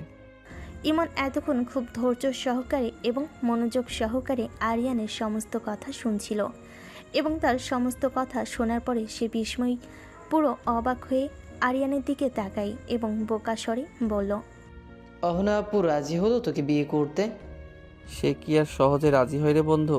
সে প্রথমে বলেছিল সে বিয়ে করতে চায় না, কিন্তু পরে যখন আঙ্কেল হঠাৎ করে অসুস্থ হয়ে পড়ে, তখন বাবাকে বাঁচানোর জন্য, বাবার সম্মান বাঁচানোর জন্য এবং নিজের ভুল শুধরানোর জন্য সে রাজি হয়ে যায়। তবে যাই বল বন্ধু, আল্লাহ কিন্তু তোর কপাল তৈরি করেছে। একটা খেতে গেলি ক্রাশের বিয়ে, অথচ ক্রাশকে বউ করে নিয়ে চলে এলি। বাহ, পুরো সিনেমার কাহিনীই হয়ে গেছে। তা বন্ধু, বিয়ে তো খাওয়ালি, মিষ্টি না খাইয়ে এখন কি কিছু ট্রিট পাবো? আরে কেন পাবি না, 100 বার পাবি, 10টা না 5টা। তুই আমার একমাত্র কলিজার বন্ধু, তোকে খাওয়াবো না তো খাওয়াবো কাকে? চল যাই ক্যান্টিনের দিকে। এরপর আরিয়ান এবং ইমন দুজনেই ক্যান্টনমেন্টের উদ্দেশ্যে এগিয়ে যায়। আরিয়ান এবং দুজনে ক্যান্টিনে গিয়ে দেখে ক্যান্টিনের একপাশে অহনা এবং তার ফ্রেন্ডরা মিলে আড্ডা দিচ্ছে। ইমন দূর থেকে অহনা এবং তার ফ্রেন্ড সার্কেলকে লক্ষ্য করে আরিয়ানকে বলল, মামা দেখ, এটা মামি না? আরিয়ান এক পলক ইমনের দেওয়া ইশারার দিকে লক্ষ্য করে দেখে সত্যি সত্যি অহনা এবং তার ফ্রেন্ডরা মিলে আড্ডা দিচ্ছে। এরপর আরিয়ান ইমনকে নিয়ে ঠিক অহনার বিপরীত মুখে টেবিলে গিয়ে বসে এবং সে বারবার অহনাকে লক্ষ্য করছিল। মেয়েটা বাসি কেমন গম্ভীর এবং বিরক্তটা শুধু তার সাথে, কিন্তু তার বাবা মায়ের সঙ্গে যেমন হাসি খুশি একটা ফ্রেশ মনে মানুষ, ঠিক তেমনি বন্ধুদের সাথেও খুব হাসি খুশি এবং প্রেসম্যানের একজন মানুষ। কি নিষ্পাপ লাগছে তাকে এখন এই হাসি খুশি দেখতে। এরপর ইমন আরিয়ানকে উদ্দেশ্য করে বলে, কিরে তুই এখানে এসে বসলি যে? তোর বউখানে তুই এখানে বউর কাছে যাবি না? আরিয়ান মনে মনে ভাবছিল এই মেয়েটা সবার সঙ্গে এমন সহজ এবং নিষ্পাপ, তাহলে তার সঙ্গে কেন এত গভীর? কেন তাকে বারবার উপেক্ষা করে? কেন তার মনের ভাব বুঝতে চায় না? যেন তাকে বুঝতে চায় না কেন তার ভালোবাসাকে? আরিয়ান মনে মনে এসবই ভাবছিল, কিন্তু হঠাৎ এমন প্রশ্নে বেশ বিরক্ত হয়ে পড়ল। বিয়ে করলে কি সবসময় বউয়ের আঁচল ধরে থাকতে হবে নাকি? আরিয়ানের কথাই ইমন বেশ বিরক্ত ভাব নিয়ে আরিয়ানকে বলল, দেখি আরিয়ান বাবা, এটা কে বলছে যে ছেলে বিয়ের আগে কত কিছু করতো একবার দেখার জন্য, আর সেরকম অধিকার পেয়েছে তাকে দেখার, তার সাথে কথা বলার? এই আরিয়ান কিনা এখন বলছে বউর আঁচল ধরে ঘুরবে না? আমি জেগে থেকে স্বপ্ন দেখছি না তো? এসব বলে ইমন ঢং করে নিজের হাতে চিমটি কাটার ভান করে বলল, আমি স্বপ্ন দেখছি না, এটা সত্যি। আমি আর কি হয়েছে বাবা তোমার? বিয়ের পরে এখন কি আর বলতে ভালো লাগে না নাকি? প্রথম রাতেই বউ এমন ডোজ দিয়েছে যে মানসম্মানের ভয়ে আর কাছে যেতেই পারছো না। ইমনের এমন উদ্ভট কথা শুনে আরিয়ান যুগান্তরাল হতে পারে এবং সেই ব্যক্তিটা আছে। ওই বিরক্তিটা এবার রাগে পরিণত হয় এবং সে ইমনকে মারার বাহানায় করে উঠলেই তার হাতে লেগে একটা গ্লাস মাটিতে পড়ে যায় এবং সজোরে শব্দ হয়, ভেঙে যায় এবং ক্যান্টিনে যত মানুষ ছিল সবাই তাদের দিকে নজর করে। সাথে অহনা এবং বন্ধু মহলও তাদের দিকে লক্ষ্য করে। সকলেই যখন অবাক হয়ে আরিয়ান এবং ইমনের দিকে তাকায় তখন ইমনও আর নিজেও অপরিচিত হয়ে সকলের থেকে নজর লুকাতে হঠাৎ আরিয়ানের নজর আটকে যায়। অহনা কেমন করে যেন আরিয়ানের দিকে তাকিয়ে আছে। এবার পরিস্থিতি সামাল দিতেই আরিয়ান উঠে গিয়ে অহনার সামনে দাঁড়ায় এবং বলে, অহনা চলো, বাড়ি যেতে হবে। তুই চলে যেতে পারিস, আমার বাড়ি যেতে দেরি হবে, আমি এখন বাড়িতে যাব না। অহনা, তুমি হয়তো ভুলে যাচ্ছ, বাবা সকালে কি বলে দিয়েছে। তিনি বলেছে প্রতিদিন তোমাকে নিয়ে যেতে এবং নিয়ে আসতে, তাই বেশি জিদ করো না, চলো আমাদেরকে বাড়ি ফিরতে হবে। অহনা এবার বেশ বিরক্ত হয়ে কোনো কিছু না ভেবে সকলের সামনে উঠে আরিয়ানের গালে একটা সজোরে চড় মারে এবং রাগে গজগজ করতে করতে বলে সে, এই ছেলে, এই তো সমস্যা কি? তোকে বলেছি না আমি এখন বাড়ি যাব না, তাহলে কেন বারবার তুই আমাকে বিরক্ত করছিস? আরিয়ান বেশ অবাক হয়ে অহনার দিকে কিছুক্ষণ চেয়ে থেকে এরপর আশেপাশে নজর ঘুরিয়ে দেখে সকলে তাকে দেখে হাসছে। এতে আরিয়ান বেশ অপমানিত বোধ করে এবং সে আর কাউকে কিছু না বলে মাথা নিচু করে সেখান থেকে বেরিয়ে যায় এবং ইমন আরিয়ানের পিছনে তাকে ডাকতে ডাকতে যায়, কিন্তু আরিয়ানের জন্য কোনো কথাই তার কানে যাচ্ছে না। এতদিন অহনা আরিয়ানকে অনেকভাবে অপমান করেছে, কিন্তু কখনো আরিয়ানের এতটা খারাপ লাগেনি। কিন্তু আজকে অহনা যেটা করেছে তার জন্য আরিয়ান মনে মনে ভীষণ কষ্ট পেয়েছে। আরিয়ান মনে মনে ভাবে সে কি সত্যি অনেক বেশি বেশি করে ফেলেছে? সে কি সত্যি সত্যি অহনাকে খুব বেশি বিরক্ত করে ফেলেছে? এভাবে সে ভাবছিল এবং তার চোখ দিয়ে কয়েক ফোঁটা নোনা জল গড়িয়ে পড়ে রাগে অপমানে। কিন্তু এদিকে অহনা আরিয়ানকে রাগের কারণবশত চর মেরে দিল। পরবর্তীতে ওর জন্য মনে মনে তার ভীষণ খারাপ লাগে, কারণ আরিয়ান তো ভুল কিছু করেনি। সকলেই তো সত্যি সত্যি আরিয়ানের বাবা তাদের দুজনকে একসাথে ইউনিভার্সিটিতে যাও আসা করার জন্য বলেছিল। সে তো শুধুমাত্র তার দায়িত্ব পালন করতে চেয়েছিল, কিন্তু অহনা এটা কি করলো? অহনা যখন মনে মনে অপরাধ বোধে ভুগছিল এবং এসব ভাবছিল, ঠিক তখনই অহনার বান্ধবী লিজা সামনের দিকে এগিয়ে আসে এবং অহনার কাঁধে হাত রাখে। এতে অহনা বাস্তব জগতে ফিরে আসে কল্পনার জগৎ থেকে। অহনা, ছেলেটা কে রে? আগে তো কখনো তোর সাথে দেখিনি। হ্যাঁ, বেশ কয়েকবার আমাদের ক্যাম্পাসে দেখেছি, কিন্তু তোর সাথে কখনো দেখিনি। তুই কি ছেলেটাকে চিনিস? আর ওই ছেলে তোকে বাসায় যাওয়ার কথা বললো কেন? কিছু তো বুঝলাম না। কবে থেকে তোরা একসাথে যাতায়াত করিস? আর তোরা কি একই বাড়িতে থাকিস নাকি? ও যে বললো ওর বাবা তোদের একসঙ্গে যেতে বলেছে। না, তেমন কিছু না। ও আমার ভাবের ছোট ভাই, আর ওকে এই ক্যাম্পাস দেখাতেই নিয়ে এসেছি, কারণ ও অনার্স 2য় বর্ষের ছাত্র, কেমিস্ট্রি ডিপার্টমেন্টের। তাহলে তুই হঠাৎ তোকে চর মারতে গেলি কেন? আর তোর যে এত হ্যান্ডসাম একটা বেয়াই আছে, আগে তো বলিসনি কেন? আগে বললে কি হতো? না, তেমন কিছু না। তোর বেয়াই মানে তো আমাদেরও বেয়াই লাগে, তাই না? সো এত হ্যান্ডসাম একটা বেয়াই থাকলে কে বা পরিচিত না হয়ে থাকতে পারবে বল? আর তুই ছেলেটাকে হঠাৎ করে মারলি কেন? তুই না গেলে বলতি, আমি ওকে বলতাম আমাকে লিফট দিতে। অহনা এতক্ষণ চুপচাপ লিজার কথা শুনলেও লিজার বলা শেষ কথাগুলো যেন সূচের মতো তার কানে প্রবেশ করে। অহনা লিজার দিকে তাকিয়ে দেখে লিজা কেমন একটা অদ্ভুত করে যেন হাসছে, যেটা অহনার একদম পছন্দ হয়নি। আর তাছাড়া লিজার বলা প্রতিটা কথার মধ্যে যে সে কিছু ইঙ্গিত দিচ্ছে, এটাও অহনার বুঝতে আর বাকি রইল না। লিজার আরিয়ানের দিকে এমন চোখে তাকিয়ে থাকা এবং আরিয়ানকে নিয়ে এসব কথাবার্তা বলে অহনার একদম ভালো লাগেনি। কেন লাগেনি, কিসের জন্য লাগেনি, এটা অহনা নিজেও জানে না, কিন্তু এটা যে অহনার ভালো লাগেনি শুধু এইটুকুই জানে অহনা। আরিয়ানের দিকে অন্য মেয়েরা কেন এমন চোখে তাকাবে, তাকে নিয়ে কেনই বা এমন কথা বলবে? হঠাৎ কিছু একটা মাথায় আসেই অহনা মনে মনে বলে, ওকে নিয়ে কে কি ভাবলো কে কি বললো এতে আমার কি? আমি কি সব ভাবছি এটা তো আমার কিছু যায় আসে না। তাহলে কেন আমার এত খারাপ লাগছে? লিজার এই দৃষ্টি দেখে কেনই বা আমার খারাপ লাগছে? লিজার আরিয়ানকে নিয়ে বলা প্রত্যেকটা কথার মধ্যে এ তোরা থাক, আমার ভালো লাগছে না, আমি বাড়ি যাব, আসছি বলেই অহনা নিজের ব্যাগটা কাঁধে নিয়ে ক্যান্টিন থেকে বেরিয়ে আসে। অহনা আর কাউকে কোনো দিন একটা রিক্সা নিয়ে বাড়ির উদ্দেশ্যে চলে যায়। অহনার রিক্সা ছুটে চলেছে আপন গতিতে। হঠাৎ করে রিক্সার ব্রেক করায় অহনা কিছুটা সামনের দিকে ঝুঁকে নিজের ব্যালেন্স ঠিক করে। অহনা সামনের দিকে তাকিয়ে দেখে একটা কালো রঙের গাড়ি তার রিক্সার সামনে দাঁড়িয়ে আছে, পথ আটকে। এতে অহনার রাগ বিরক্ত আরও বেড়ে যায়। হঠাৎ অহনা লক্ষ্য করে গাড়ি থেকে আর কেউ নয় বরং জুনায়েদ নেমে আসছে।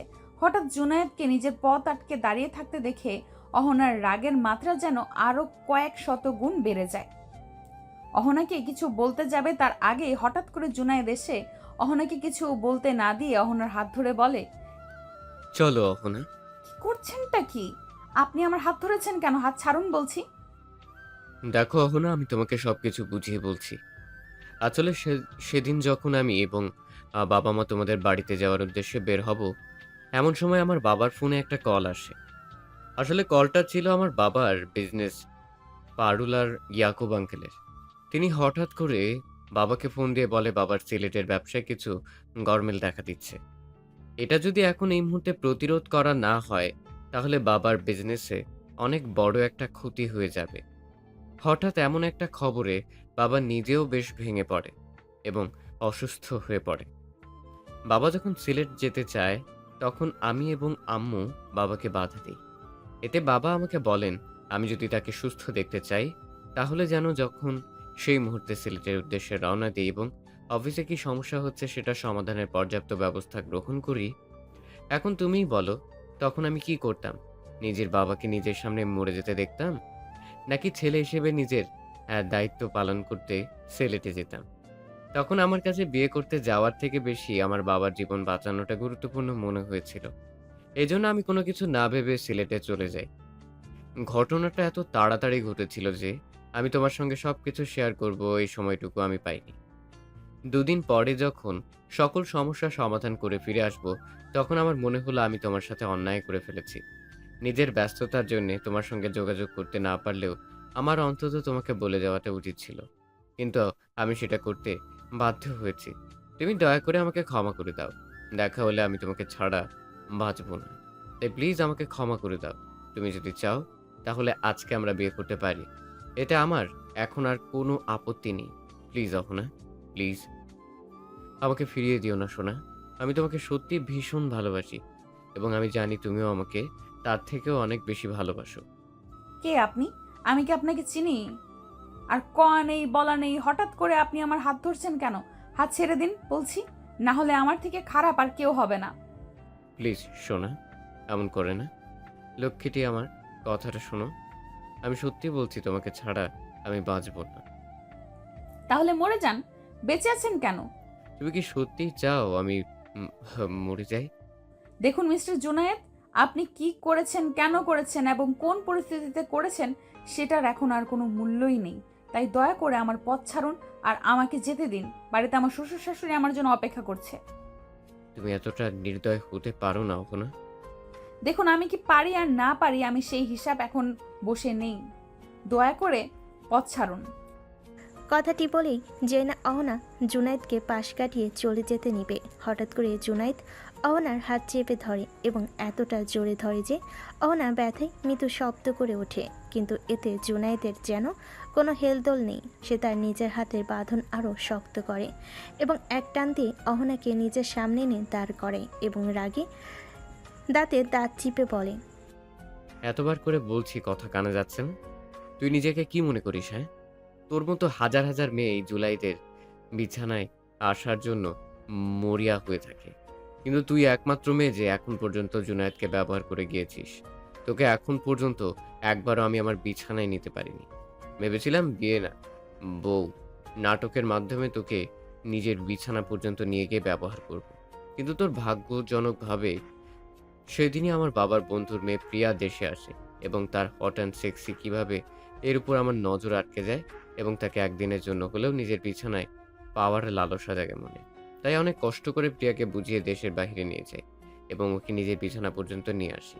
ঠিক এই জন্যই তুই মিস হয়ে যাস। অনেক হয়েছে, আর নয়, আর কোনো অভিনয় নাই, আর কোনো ভালো মানুষই নয়। তোকে আমার বিছানায় চাই মানে চাই, এবং সেটা আজকে আমি করে ছাড়বো। জানোয়ার, ছাড় বলছি আমার হাত। এই জন্যই আল্লাহ বলে তিনি যা করেন বান্দার মঙ্গলের জন্যই করেন। এই জন্য তিনি সেদিন আমাকে তোর মতো পশুর হাত থেকে বাঁচিয়ে নেন। আর আমি কিনা তোর মতো পশুর জন্য আমার নিষ্পাপ স্বামীকে কষ্ট দিচ্ছি? তোকে ভালোই ভালোই বলছি আমার হাত ছেড়ে দে। তা না হলে আমার ভাই বা আমার স্বামী যদি জানতে পারে, তোর হাত আর হাতের জায়গায় থাকবে না। করেছিস তো বিয়ে, বাচ্চা একটা ছেলেকে। তোর ওই বাচ্চা জামাই কি করবে আমার? আচ্ছা, আমার কথা বাদই দিলাম, তোরই বা কি করবে? তবে বিশ্বাস কর, সে কিছু না পারলেও আমি অনেক কিছু করতে পারবো। জোনায়েদের এমন নোংরা ইঙ্গিতে কথা বলেই অহনা চোখ মুখ কুঁচকে বন্ধ করে ফেলে। তার এখন নিজেকে নিজে গালি দিতে ইচ্ছে করছে। সে কিনা এতদিন একটা জানোয়ারকে ভালোবেসে এসেছে। তার এখন নিজের প্রতি নিজের ঘেন্না হচ্ছে যে না অহনা জোনায়েদকে কিছু বলতে যাবে। হঠাৎ করে সে অনুভব করে তার হাতে জোনায়েদের হাতের বাঁধন আস্তে আস্তে হালকা হচ্ছে। সাথে সাথে যে চোখ খুলে সামনে চেয়ে দেখে আরিয়ান খুব শক্ত করে জোনায়েদের হাত ধরে রেখেছে। এত জোরে ধরেছে যে জোনায়েদ ব্যথায় কুকিয়ে উঠল।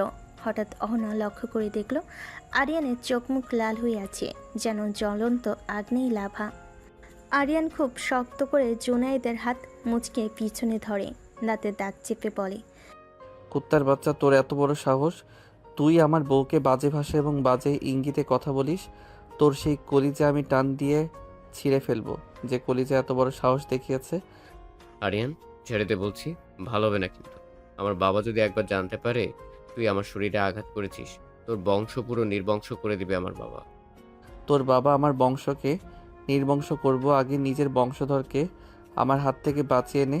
তোর এত বড় সাহস, তুই আমার স্ত্রীকে খারাপ কথা বলিস। আমার স্ত্রীকে স্পর্শ করা দুঃসাহস ব্যাপার।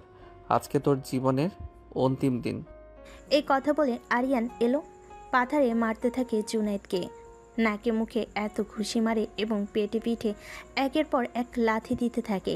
আরিয়ান যে এত হিংস্র হতে পারে সেটা অহনা আজ দেখতে পেল। আরিয়ানকে দেখতে আজকে ভীষণ হিংস্র মনে হচ্ছে অহনার কাছে। সে কখনোই আরিয়ানকে এতটা রেগে যেতে দেখেনি। যে ছেলে কখনো কারোর সঙ্গে উঁচু গলায় কথা বলতো না, সেই ছেলে যে এত ভয়ঙ্কর হয়ে কাউকে এত ভয়ঙ্করভাবে মারতে পারে সেটা আজকে অহনা দেখতে পেল। আর এই মারের এক পর্যায়ে অহনা লক্ষ্য করে দেখল আরিয়ান জুনায়েদকে এতটা মেরেছে যে জুনায়েদের নাক মুখ দিয়ে অজস্র রক্ত পড়ছে। আর কয়েক মুহূর্ত যদি আরিয়ান এভাবে জুনায়েদকে মারতে থাকে তাহলে জুনায়েদের মৃত্যু অনিবার্য। তাই অহনা আর দেরি না করে দ্রুত গতিতে আরিয়ানের কাছে এগিয়ে যায় এবং আরিয়ানকে থামাতে চায়। অহনা দ্রুত গিয়ে আরিয়ানের হাত ধরে ফেলে। এতে আরিয়ান আরও ভয়ঙ্কর হিংস্রভাবে অহনার দিকে তাকালে অহনা বেশ খানিকটা ঘাবড়ে যায়, কারণ সে এই ভয়ঙ্কর রূপ সে এর আগে কখনো দেখেনি। তাই আজকের আরিয়ানকে এভাবে দেখে তার নিজেরও ভীষণ ভয় করছে। কিন্তু এরপরে সে নিজের ভয়টাকে নিজের মধ্যে দাবিয়ে রেখে আরিয়ানের হাত ধরে আরিয়ানকে বারবার থামিয়ে দেয় এবং কোন স্বরে বারবার বলতে থাকে, আরিয়ান প্লিজ ছেড়ে দাও ওকে, ও মরে যাবে তো। অহনার কথাই আরিয়ান আরও রেগে যায় এবং জুনায়েদকে আধামারা করে রাস্তায় ফেলে রেখে দ্রুত গতিতে অহনার দুই বাহু খুব শক্ত করে ধরে এবং জোরালো গলায় বলে, কেন কষ্ট হচ্ছে নাকি নিজের প্রেমিককে এভাবে মায়ের খেতে দেখে? আরিয়ান, ব্যথা লাগছে আমার। আমি ধরলে ব্যথা লাগে, আমি ধরলে খারাপ লাগে, আমি ধরলে কষ্ট লাগে, তাই না? আর এই কুত্তা যখন স্পর্শ করেছিল কোথায় যেন করছিল, এখানে তাই না? না, আমি কি এখানে? তখন তো আপনার কোনো কষ্ট হয়নি, তখন তো দিব্যি সেগুলো উপভোগ করছিলেন। ছি আরিয়ান, কি ভুল সেটা। এগুলো তুমি কেন শুনতে খারাপ লাগছে? খুব খারাপ লাগছে তাই না? কিন্তু যখন এগুলো ঘটছিল তখন তো খারাপ লাগেনি, তাহলে এখন কেন বাঁচাতে চান তাকে? নাকি এখনও অনেক ভালোবাসা বাকি আছে যা খুব উতলে পড়তেছে, তাই না? আসলে আপনাদের মতো মেয়েরা এদের মতো জানোয়ারদের ডিজার্ভ করে। আপনারা কখনো কারো ভালোবাসার ডিজার্ভ করেন না। আমি আপনার আশেপাশে আসলে আপনার যেমন কষ্ট হয়, ঠিক তেমনি যখন আপনি এই জানোয়ারের বাচ্চার সঙ্গে আমার সামনে ডলাডলি করে বেড়াইতে, ঠিক তার চেয়ে কয়েক হাজার গুণ বেশি কষ্ট বুকের এইখানটাই হতো। কিন্তু কখনো বলতে পারিনি এই ভেবে, যদি আপনি মেনে না নেন আর কখনো আমাদের বাড়িতে না আসে, তাহলে যে আমি আপনাকে চোখের দেখা পাওয়ার দেখতে পারবো না। আমি যে বড্ড ভালোবাসি আপনাকে, কিন্তু আপনি সারা জীবন শুধু ইচ্ছে করে দূরে সরিয়ে রেখেছে। আর কথায় কথায় বাচ্চা বলেন না, ছোট বলেন না। কত ছোট আমি আপনার, খুব জোর করে 2 বছরের, এর থেকে তো মনে হয় না বেশি হবে। কিন্তু খোঁজ নিয়ে দেখেন, পৃথিবীতে এমন অনেক দম্পতি আছে যাদের বয়সের ডিফারেন্স অনেক বেশি, কিন্তু তারা কি সংসার করছে না? তারা কি নিজেদের ভালোবাসছে না? কিন্তু না, আমি যখনই আপনার কাছে ভালোবাসার পাগল হয়ে গিয়েছি, ততবারই আপনি আমাকে দূরে সরিয়ে দিয়েছেন, অপমান করেছেন, অবজ্ঞা করেছেন। আমাদের প্রিয় নবী হজরত মুহাম্মদ সাল্লাল্লাহু আলাইহি ওয়াসাল্লাম যখন হজরত খাদিজা রাদিয়াল্লাহু তাআলা আনহুরকে বিয়ে করেছিলেন, তাদের বয়সের পার্থক্যটা একটু জেনে নেবেন। তাহলে কেন আজকে আমাকে ভালোবাসতে পারবে না? কেন আপনি আমাকে মেনে নিতে পারেন না? কেন আপনি আমাকে বারবার দূরে সরিয়ে দিয়েছেন? অনেক হয়েছে, আর না, আমি আর আসবো না আপনার কাছে ভালোবাসার দাবি নিয়ে। আর কখনো করব না বিরক্ত, আপনাকে কথা দিলাম। কিন্তু বিশ্বাস করুন, এই দিনটার জন্য আপনি পস্তাবেন, খুব বেশি করে পস্তাবেন। এবং সেই দিন আর বেশি না দূরে নেই, যেদিন আপনি নিজেই আমার ভালোবাসা পাওয়ার জন্য ভিক্ষা চাইবে, কাঙাল হয়ে আমার কাছে আসবে, যেমনটা এখন আমি এসেছি আপনাকে কাছে আপনার কাছে বারবার, কিন্তু বারবার আপনি আমাকে প্রত্যাখ্যান করেছেন। কথাগুলো বলে আরিয়ান অহনাকে মৃদু ধাক্কা দিয়ে নিজের থেকে দূরে সরিয়ে দিয়ে উঠে দাঁড়ায় এবং টালমাটাল পায়ে এগিয়ে যেতে থাকে সামনের দিকে। পিছন থেকে অহনা যে তাকে কয়েকবার ডেকেছে সেটা তার কান পর্যন্ত হয়তো বা পৌঁছায়নি, হয়তো বা পৌঁছেছে, কিন্তু সে উপেক্ষা করেছে। পরিস্থিতি বেসামাল দেখে ইমন দৌড়ে আবার আরিয়ানের পিছনে। মূলত তখন সে আরিয়ানের পিছনে পিছনে গিয়ে আরিয়ানকে অনেক বুঝিয়ে শান্ত করে নিয়ে রাস্তা দিয়ে বাড়ি ফিরছিল, কিন্তু হঠাৎ দেখে রাস্তার মাঝে একটা ছেলে একটা মেয়ের হাত ধরে তাকেই বিরক্ত করছে। বিষয়টা তারা প্রথমে স্বাভাবিকভাবে নিল, পরবর্তীতে স্বাভাবিকভাবে সামনে এগিয়ে আসে মেয়েটিকে সাহায্য করার জন্য। কিন্তু যখন আরিয়ান সামনের দিকে এসে দেখে মেয়েটি আর কেউ না, তারই প্রেয়সী, তারই ভালোবাসার মানুষ, তখন তার রাগে নিজের কপালের রগগুলো ফুলে যায় এবং সে দেরি না করে দ্রুত অহনাকে সাহায্য করার জন্য এবং জুনায়েদকে শাস্তি দেওয়ার জন্য সামনের দিকে এগিয়ে যায়। এই ঘটনায় অনেক দিন পেরিয়ে যায়। সেদিনের পর থেকে আরিয়ান পুরোপুরি অহনাকে উপেক্ষা করে চলে। সে আর অপ্রয়োজনে কখনো বিরক্ত করে না অহনাকে। সেই ঘটনার পর থেকে আরিয়ান এখন পর্যন্ত রাতে ঘুমালে কখনো আর অহনাকে বিরক্ত করে না। সে নিজেই এখন আর রুমে আসে না। কোথায় থাকে অহনা নিজেও জানে না। সে কয়েকবার খোঁজ নেওয়ার চেষ্টা করেছে কিন্তু জানতে পারেনি এখন আরিয়ান কোথায় থাকে। সে অনেকবার চেষ্টা করেছে আরিয়ানের সঙ্গে কথা বলার, কিন্তু আরিয়ান তাকে সে সুযোগ আর দেয়নি। এজন্য অহনা নিজেও এখন বেশ মন খারাপ করে থাকে। কেন জানি না তার মনের মধ্যে একটা শূন্যতা কাজ করে। আর আরিয়ান কখন বাড়িতে আসে কখন যায় সেটা অহনা কখনো বুঝতে পারে না, কারণ আরিয়ান আর তার সামনেই আসে না। অহনা অনেকবার চেষ্টা করেছে জানার, কিন্তু সে জানতে পারেনি। সে তার শাশুড়িকে কয়েকবার জিজ্ঞেস করেছে, কিন্তু সেখান থেকে ফলস্বরূপ কোনো উত্তর পায়নি। তার জন্য সে আর নিজেও তার শাশুড়িকে কিছু বলেনি। এরপর যদি তার শাশুড়ি তাকে প্রশ্ন করে তাদের মধ্যে কোনো সমস্যা হচ্ছে কিনা বা কিছু হয়েছে কিনা, কেনই বা এই দূরত্ব, বা কেনই অহনা আরিয়ানের খবর জানে না, এ বিষয়ে যদি প্রশ্ন করে তাহলে ও কি উত্তর দিবে তা অহনার জানা নেই। এজন্য সে তার শাশুড়ির সঙ্গে এ বিষয় নিয়ে কথা বলে না। তবে সে নিজের মতো করে চেষ্টা করেছে, কিন্তু প্রতিবারই ব্যর্থ হয়েছে। এখন অহনার নিজেকেই বেশ খারাপ লাগে, কিন্তু কেন সে তা জানে না। সে তো এটাই চেয়েছিল যেন আরিয়ান তার সামনে না আসে, তাকে বিরক্ত না করে। কিন্তু আরিয়ান নিজে থেকে যখন তার থেকে দূরে সরে যাচ্ছে, তাহলে অহনার এত খারাপ লাগছে কেন? তার যে ভীষণ কষ্ট হচ্ছে মনের মধ্যে, ভীষণ শূন্যতা কাজ করছে। কিন্তু কেন এই হাহাকার? সে যে উত্তর পায় না।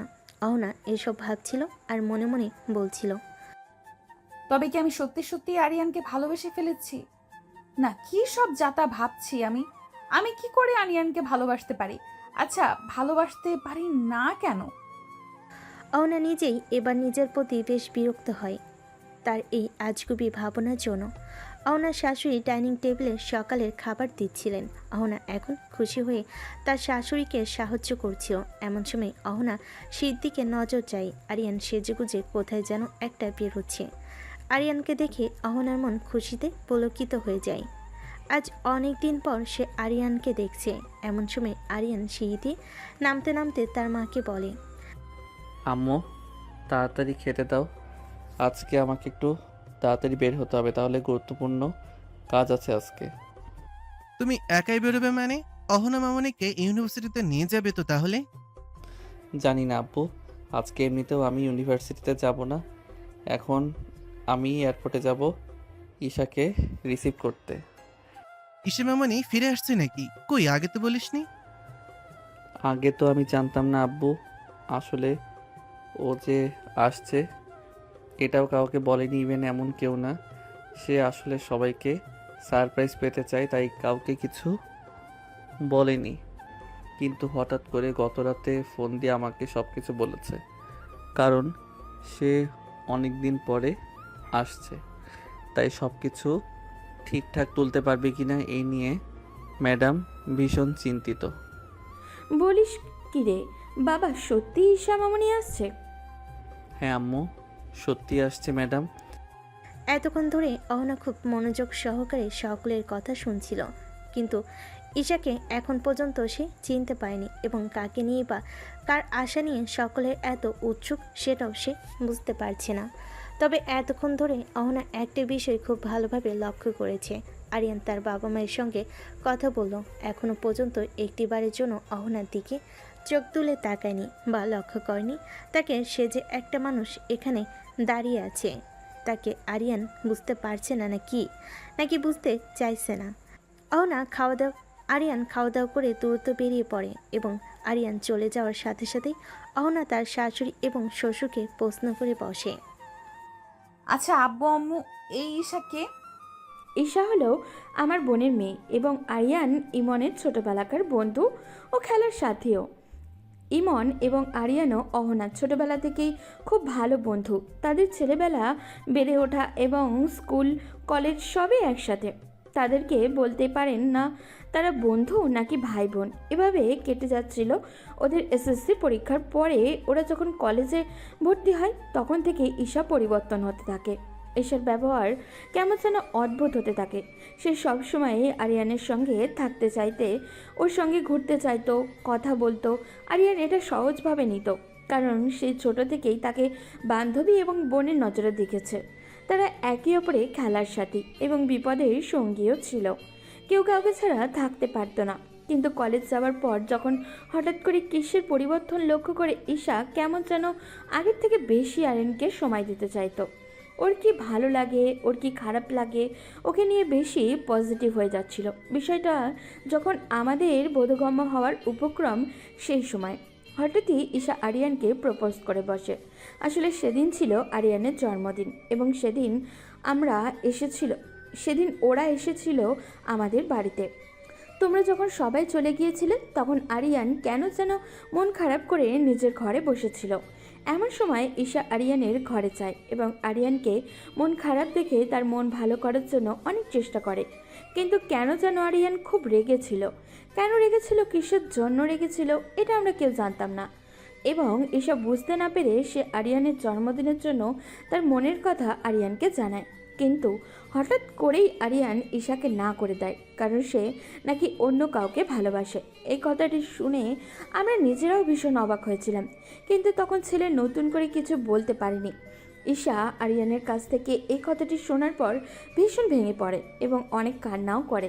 তারপর সে তাদের ইন্টার পরীক্ষার পর IELTS করে স্কলারশিপ নিয়ে অস্ট্রেলিয়া চলে যায় স্টুডেন্ট হিসাবে পড়াশোনার জন্য। কারণ তার মন্তব্য, সে যদি আরিয়ানের সামনে থাকে তাহলে কখনোই সে ভালো থাকবে না এবং পড়াশোনায় মনোযোগীও হতে পারবে না। কিন্তু আজ 3 বছর পরে সে দেশে ফিরছে। কিন্তু আল্লাহর কাছে লাখো লাখো শুক্রিয়া যে সে ঘটনার পরে তাদের বন্ধুত্বের কোনো পরিবর্তন হয়নি। আরিয়ান অন্য কাউকে ভালোবাসে মানে? এই কথাটি শুনে আমি নিজেও অবাক হয়েছিলাম। অনেকবার জিজ্ঞাসাও করেছি সে কাকে ভালোবাসে, কিন্তু সবসময় উত্তর দিয়েছে সময় হলে তোমাদের সামনে হাজির করব। কিন্তু সময় আর হলো কই। এরপর তোমার বিয়েতে যখন সে অ্যাক্সিডেন্ট ঘটে, তারপরে আমি তার সাথে কথা বলেছিলাম যে সে এই বিয়েতে রাজি কিনা এবং মন থেকে পৌঁছেছে কিনা। আসলে মামনি সেদিন সে স্বীকার করেছিল আমার কাছে যে সে অন্য কাউকে না, তোমাকেই ভালোবাসে, খুব বেশি ভালোবাসে। বিষয়টা আমিও আন্দাজ করেছিলাম, কারণ মায়ের মন তো। তুমি কখনো আমাদের বাড়িতে আসতে ওর চোখে বলে দিতে সে কতটা আগ্রহ এবং আকুলতা নিয়ে তোমাকে দেখতো। ওর চোখের ভাষা কি আমি বুঝতে পারতাম। শোনো মা, আমার ছেলেরা হয়তো চাপা, নিজের মনের কথা অন্যকে প্রকাশ করতে পারে না, বোঝাতেও পারেনি, কিন্তু সেটা সত্যি তোমাকে ভীষণ ভালোবাসে। আরিয়ানের মা অহনার সঙ্গে কথা বলা শেষ করে অহনার মাথায় হাত বুলিয়ে দিয়ে সব কিছু গুছিয়ে আবার রান্নাঘরের দিকে চলে যায় সেগুলো রাখার জন্য। কিন্তু অহনা এখনও সেখানে ঠাই মূর্তির মতো দাঁড়িয়ে থাকে আর মনে মনে ভাবে, এই ছেলে এমন কেন? সে এত আগে থেকে আমাকে ভালোবাসে, কই কখনো তো সে ভালোবাসার দাবি নিয়ে আমার সামনে দাঁড়ায়নি, কখনো আমাকে বলেনি বা বুঝতে দেয়নি। এরপর অহনা মনে মনে কিছু একটা ভেবে মুচকি হাসি দিয়ে সেখান থেকে চলে যায়। বেশ কিছুক্ষণ পরে সকাল থেকে দুপুর হয়ে যায়। এমন সময় আরিয়ানা একটা মেয়েকে নিয়ে বাড়িতে ফিরে আসে। মেয়েটা দেখতে অনেক স্মার্ট এবং সুন্দরীও বটে। মেয়েটি এসে আরিয়ানের বাবা মাকে সালাম দেয়। আসসালামু আলাইকুম আন্টি, কেমন আছো তুমি? ওয়ালাইকুম আসসালাম। কেমন আছে? সেই খবর নেওয়ার মতো সময় কি মানুষের আছে? তারা কত ব্যস্ত। কি যে বলো না আন্টি, তোমাদের কথা আমার সব সময় মনে পড়ে, তো সব থেকে বেশি গাধাটার কথা, কিন্তু তোমাদের আর বিরক্ত করতে চাইনি। বিরক্ত? আরে পাগলি মেয়েরা কখনো বাবা মাকে বিরক্ত করে না। অবশ্য তুমি সেটা বুঝবে কি করে? আমরা তো তোমাকে নিয়ে মনে করলেও তুমি তো আর আমাদেরকে কখনো বাবা মা মনে করো না। পড়লে কখনোই এমনটা করতে পারতে না। সরি আন্টি, ভুল হয়ে গেছে, আমাকে ক্ষমা করে দাও। সত্যি বলছি আর কখনো এমনটা হবে না, প্লিজ আমার সোনা, আমাকে ক্ষমা করে দাও। এই ফাজিল মাইয়া, এই তুই আমাকে গাধা বললি? তুই গাধা, তোর নামই গাধা। ও সরি, তুই তো আবার গাধা না, গাধি। সকলে আরিয়ান এবং ঈশার খুনসুটিতে শব্দ করে হেসে উঠল। হয়েছে ঈশা মামনি, যা তো ফ্রেশ হয়ে আয়, জার্নি করে এসেছিস, নিশ্চয়ই অনেক ক্লান্ত। আমি তোদের খাবার দিচ্ছি। কি যে বলো না আন্টি, ক্লান্ত মানে? এখন তো আরও এনার্জি খুঁজে পেয়েছে, এখন তো তোমাদের অনেক জ্বালাবো, অনেক। আর সব থেকে বেশি জ্বালাবো তোমার এই গাধাটাকে। আমাকে গাধি বলা, তাই না? দেখছি এবার গাধি কি করতে পারে। আইসে আমার নানি রে, আমার খবর করতে যা তো, যা এখান থেকে যা। রাস্তা দিয়ে এসেছো, সেই রাস্তা দিয়ে কেটে পড়ো। দেখেছো আঙ্কেল, তোমার ছেলে আমাকে কিভাবে তাড়িয়ে দিচ্ছে, তুমি এখনো কিছু বলবে না? এই আরিয়ান, কি হচ্ছেটা কি? কেন আমার মামনিটাকে এইভাবে বিরক্ত করছো? সকলে যখন নিজেদের মধ্যে হাসি আর খুনসুটিতে ব্যস্ত, এমন সময় হঠাৎ ঈশার নজর যায় এক কোণে দাঁড়িয়ে থাকা অহনার দিকে এবং সে অহনার দিকে এগিয়ে গিয়ে অজ্ঞাত স্বরে বলে, এই তুমি কে? তোমাকে তো চিনলাম না। মামনি, ও হলো আরিয়ানের বউ আর আমাদের আরেকটা মেয়ে। ও, you are the lucky girl. Aryan পরিস্থিতিটা স্বাভাবিক করতে জোর করে ঈশাকে নিয়ে উপরে যায়। ঈশা খুনসুটি করতে করতে উপরে যায়। আরিয়ান যদি একবার পিছনে ফিরে তাকিয়ে দেখত, তাহলে হয়তোবা তার নজরে আসতো কেউ একজন চাতক পাখির মতো তাকিয়ে আছে তার হাতের দিকে, যে হাত দিয়ে সে ঈশার হাত ধরে উপরে নিয়ে যাচ্ছে। সে চোখ দিয়ে হয়তো বা কয়েক ফোঁটা নোনা পানি গড়িয়ে পড়ল। কিছুক্ষণ পরে ঈশা ফ্রেশ হয়ে আরিয়ানের রুমের দরজায় নক করে, কারণ ঈশা এবং আরিয়ানের রুম একদম পাশাপাশি। এরপর আর বাইরে এলে তারা দুজন মিলে একসাথে নিচে আসে। আরিয়ান যে অহনাকে পুরোপুরি উপেক্ষা করছে সেটা অহনা বুঝতে পারছে, কিন্তু কিছু বলতে পারছে না। আর অন্যদিকে ঈশাকে নিয়ে আরিয়ানের এত বাড়াবাড়ি, তার উপরে যেখানে ঈশা আরিয়ানকে ভালোবাসে। এটা জানার পরও অহনার সামনে আরিয়ান ঈশার সাথে এমন ক্লোজলি মেলামেশা অহনার মোটেও ভালো লাগছে না। এরপর খাবার টেবিলে বসে ঈশার আরিয়ানের ন্যাকামি দেখে এক পর্যায়ে অহনা না খেয়ে উঠে যায়। বিষয়টাকে লক্ষ্য না করলেও আরিয়ান তাকে লক্ষ্য করেছে, কিন্তু এখন সে কিছুই বলল না। পরের দিন সকালে নাস্তার টেবিলে বসে আরিয়ানের বাবা বলল, আরিয়ান, তুমি আজকে ইউনিভার্সিটিতে যাবে না? জি আব্বু, আজকে ইউনিভার্সিটিতে যাব। ঠিক আছে, যাওয়ার সময় অহনা মামনিকে দেখে শুনে নিয়ে যাবে এবং নিয়ে আসবে। আরিয়ানের আব্বুর কথা শুনে অহনা মনে মনে বেশ খুশি হয়, কারণ অহনা যদি তার সাথে ইউনিভার্সিটিতে যায় তাহলে সে হয়তো কিছুটা সময় পাবে আরিয়ানের সঙ্গে সময় কাটানোর এবং তাকে বোঝানো এবং তার সঙ্গে কথা বলার। সে যে নিজেও এখন আরিয়ানকে ভালোবেসে ফেলেছে, এটা আরিয়ানকে জানানো প্রয়োজন। কিন্তু তার সকল চিন্তা ভাবনার মাঝেই আরিয়ান জল ঢেলে দিয়ে বলে, আব্বু সরি, আজকে ওনাকে একটু একাই যেতে হবে, কারণ আমি তো আর বাইকে দুজন নিজে একসঙ্গে নিয়ে যেতে পারবো না। মানে? আসলে আব্বু, আজকে ঈশা আমার সাথে ইউনিভার্সিটিতে যাবে পুরনো বন্ধু বান্ধবদের সঙ্গে দেখা করতে, তাই আমি বাইকে তো আর দুজনকে নিয়ে যেতে পারবো না। কথাটুকু বলার ফাঁকে ফাঁকে একবার করে অহনার মুখের দিকে তাকিয়েছিল। অহনা প্রথম দিকে খুশি হলো, পরবর্তীতে তার মুখ কালো মেঘে ছায়া নেমে আসে। এরপর আরিয়ান মনে মনে বলে, এইটুকুতেই হার মেনে নিলে প্রিয়তমা? তাহলে আমি এতগুলো বছর কিভাবে চললাম এই আগুনে? তোমাকে যে সেই আগুনের তাপে উত্তপ্ত হতে অবধি মা যে আগুনে তুমি বারবার আমাকে দহন করিয়েছো। সমস্যা নেই আব্বু, আমি একাই যেতে পারবো। ঠিক আছে, তোমরা যা ভালো বোঝো তাই করো, আমি আর কি বলবো। তবে হ্যাঁ, যাই করো সকালে কিন্তু দুপুরের আগে ফিরে আসবে, কারণ আজকে আইমান আর আরিয়া আসবে আমাদের বাড়িতে, সাথে অহনার আব্বু আম্মু। আরিয়ানের আব্বুর কথা শেষ হতে না হতে অহনা সেখান থেকে এক প্রকার জোর করে উঠে চলে গেল, কারণ সে আর সেখানে বসে থাকতে পারছে না। অনেক কষ্টে সেখানে কান্না আটকে বসেছিল। ভাতের দানা যেন তার গলা দিয়ে নামছিল না, বারবার যেন গলায় আটকে যাচ্ছিল। এরপর ইউনিভার্সিটিতে আরিয়ান ঈশাকে নিয়ে ঘুরেছে, অনেক দুষ্টামি করেছে, হাসি ঠাট্টা করেছে এবং দূর থেকে একজন সেগুলো লক্ষ্য করেছে আর নীরবে চোখে পানি ফেলেছে। আরিয়ান সারাদিন একবারও অহনার সামনে আসেনি, সারাদিন ঈশাকে নিয়েছিল। দুপুরে ইউনিভার্সিটি থেকে সকলে তাড়াতাড়ি চলে আসে এবং তারা এসে দেখে আইমান, আরিয়া এবং অহনার বাবা মা আরিয়ানদের বাড়িতে এসেছে। অহনা তার বাবা মা এবং ভাইয়ের সাথে অনেক আবেগঘন কিছু মুহূর্ত পার করে। সে পুকুরে চলে যায় এবং সবাইকে বিদায় জানিয়ে এই পুরোটা সময় সকলেই নিজেদের মতো নিজেরাই সময় পার করলেও একজন প্রথম থেকেই অহনাকে লক্ষ্য করে বেশ অবাক হয়। অহনা এমন চুপচাপ এবং মনমরা বা শান্ত থাকার মেয়ে নয়, তাহলে এমন করছে কেন? তার কি কিছু হয়েছে? তাই অহনা সকলের আড়ালে নিজের ঘরে চলে যেতে চাইলে তার পিছু পিছু আরিয়াও সকলের থেকে বিদায় নিয়ে তার পিছু পিছু ঘরে যায়। আসতে পারি? আরে ভাবি, অনুমতি নিতে হবে না, চলে আসো। তুমি তো আগে কখনো আমার ঘরে আসার জন্য অনুমতি নাও নাই, তাহলে এখন কেন নিচ্ছ? আরে আগে তো নন্দিনী একলাই থাকতো, এখন তো আর সেই সময় নেই। এখন তো ভাইয়ের বউ যেহেতু থাকবে, সে তো ভাইয়ের ঘরে আসার জন্য নক করে আসাটাই বুদ্ধিমানের কাজ। তাই বুঝি ননদকে পর করে ভাইয়াকে আপন করে নিলে ভাবি? আচ্ছা ঠিক আছে, সরি বাবা, ভুল হয়েছে। আচ্ছা তুমি এখন বলো তো তোমার কি হয়েছে? আমার আবার কি হবে? কিচ্ছু না। দেখো অহনা, তুমি অন্যজনকে বোকা বানাতে পারলেও আমাকে বোকা বানাতে পারবে না। বলো কি হয়েছে? এতদিনের এই চাপা অনুভূতিগুলো আর লুকিয়ে রাখতে পারল না অহনা। আরিয়াকে জড়িয়ে ধরল এবং বলতে শুরু করলো, আমার আর ভালো লাগছে না ভাবি। 1 মাস হতে চললো তোমার ভাই আমার সঙ্গে ঠিকমতো কথা বলে না, আমি বলতে চাইলে সে সুযোগ দেয় না, সে তো ঘরেই আসে না। আপনার ঘরে না আমার কোনো খোঁজ নিয়েছে। তুমি নিজেও তো এটাই চাইতে। চাইতাম বলে কি চাওয়ার কোনো পরিবর্তন হতে নেই ভাবি?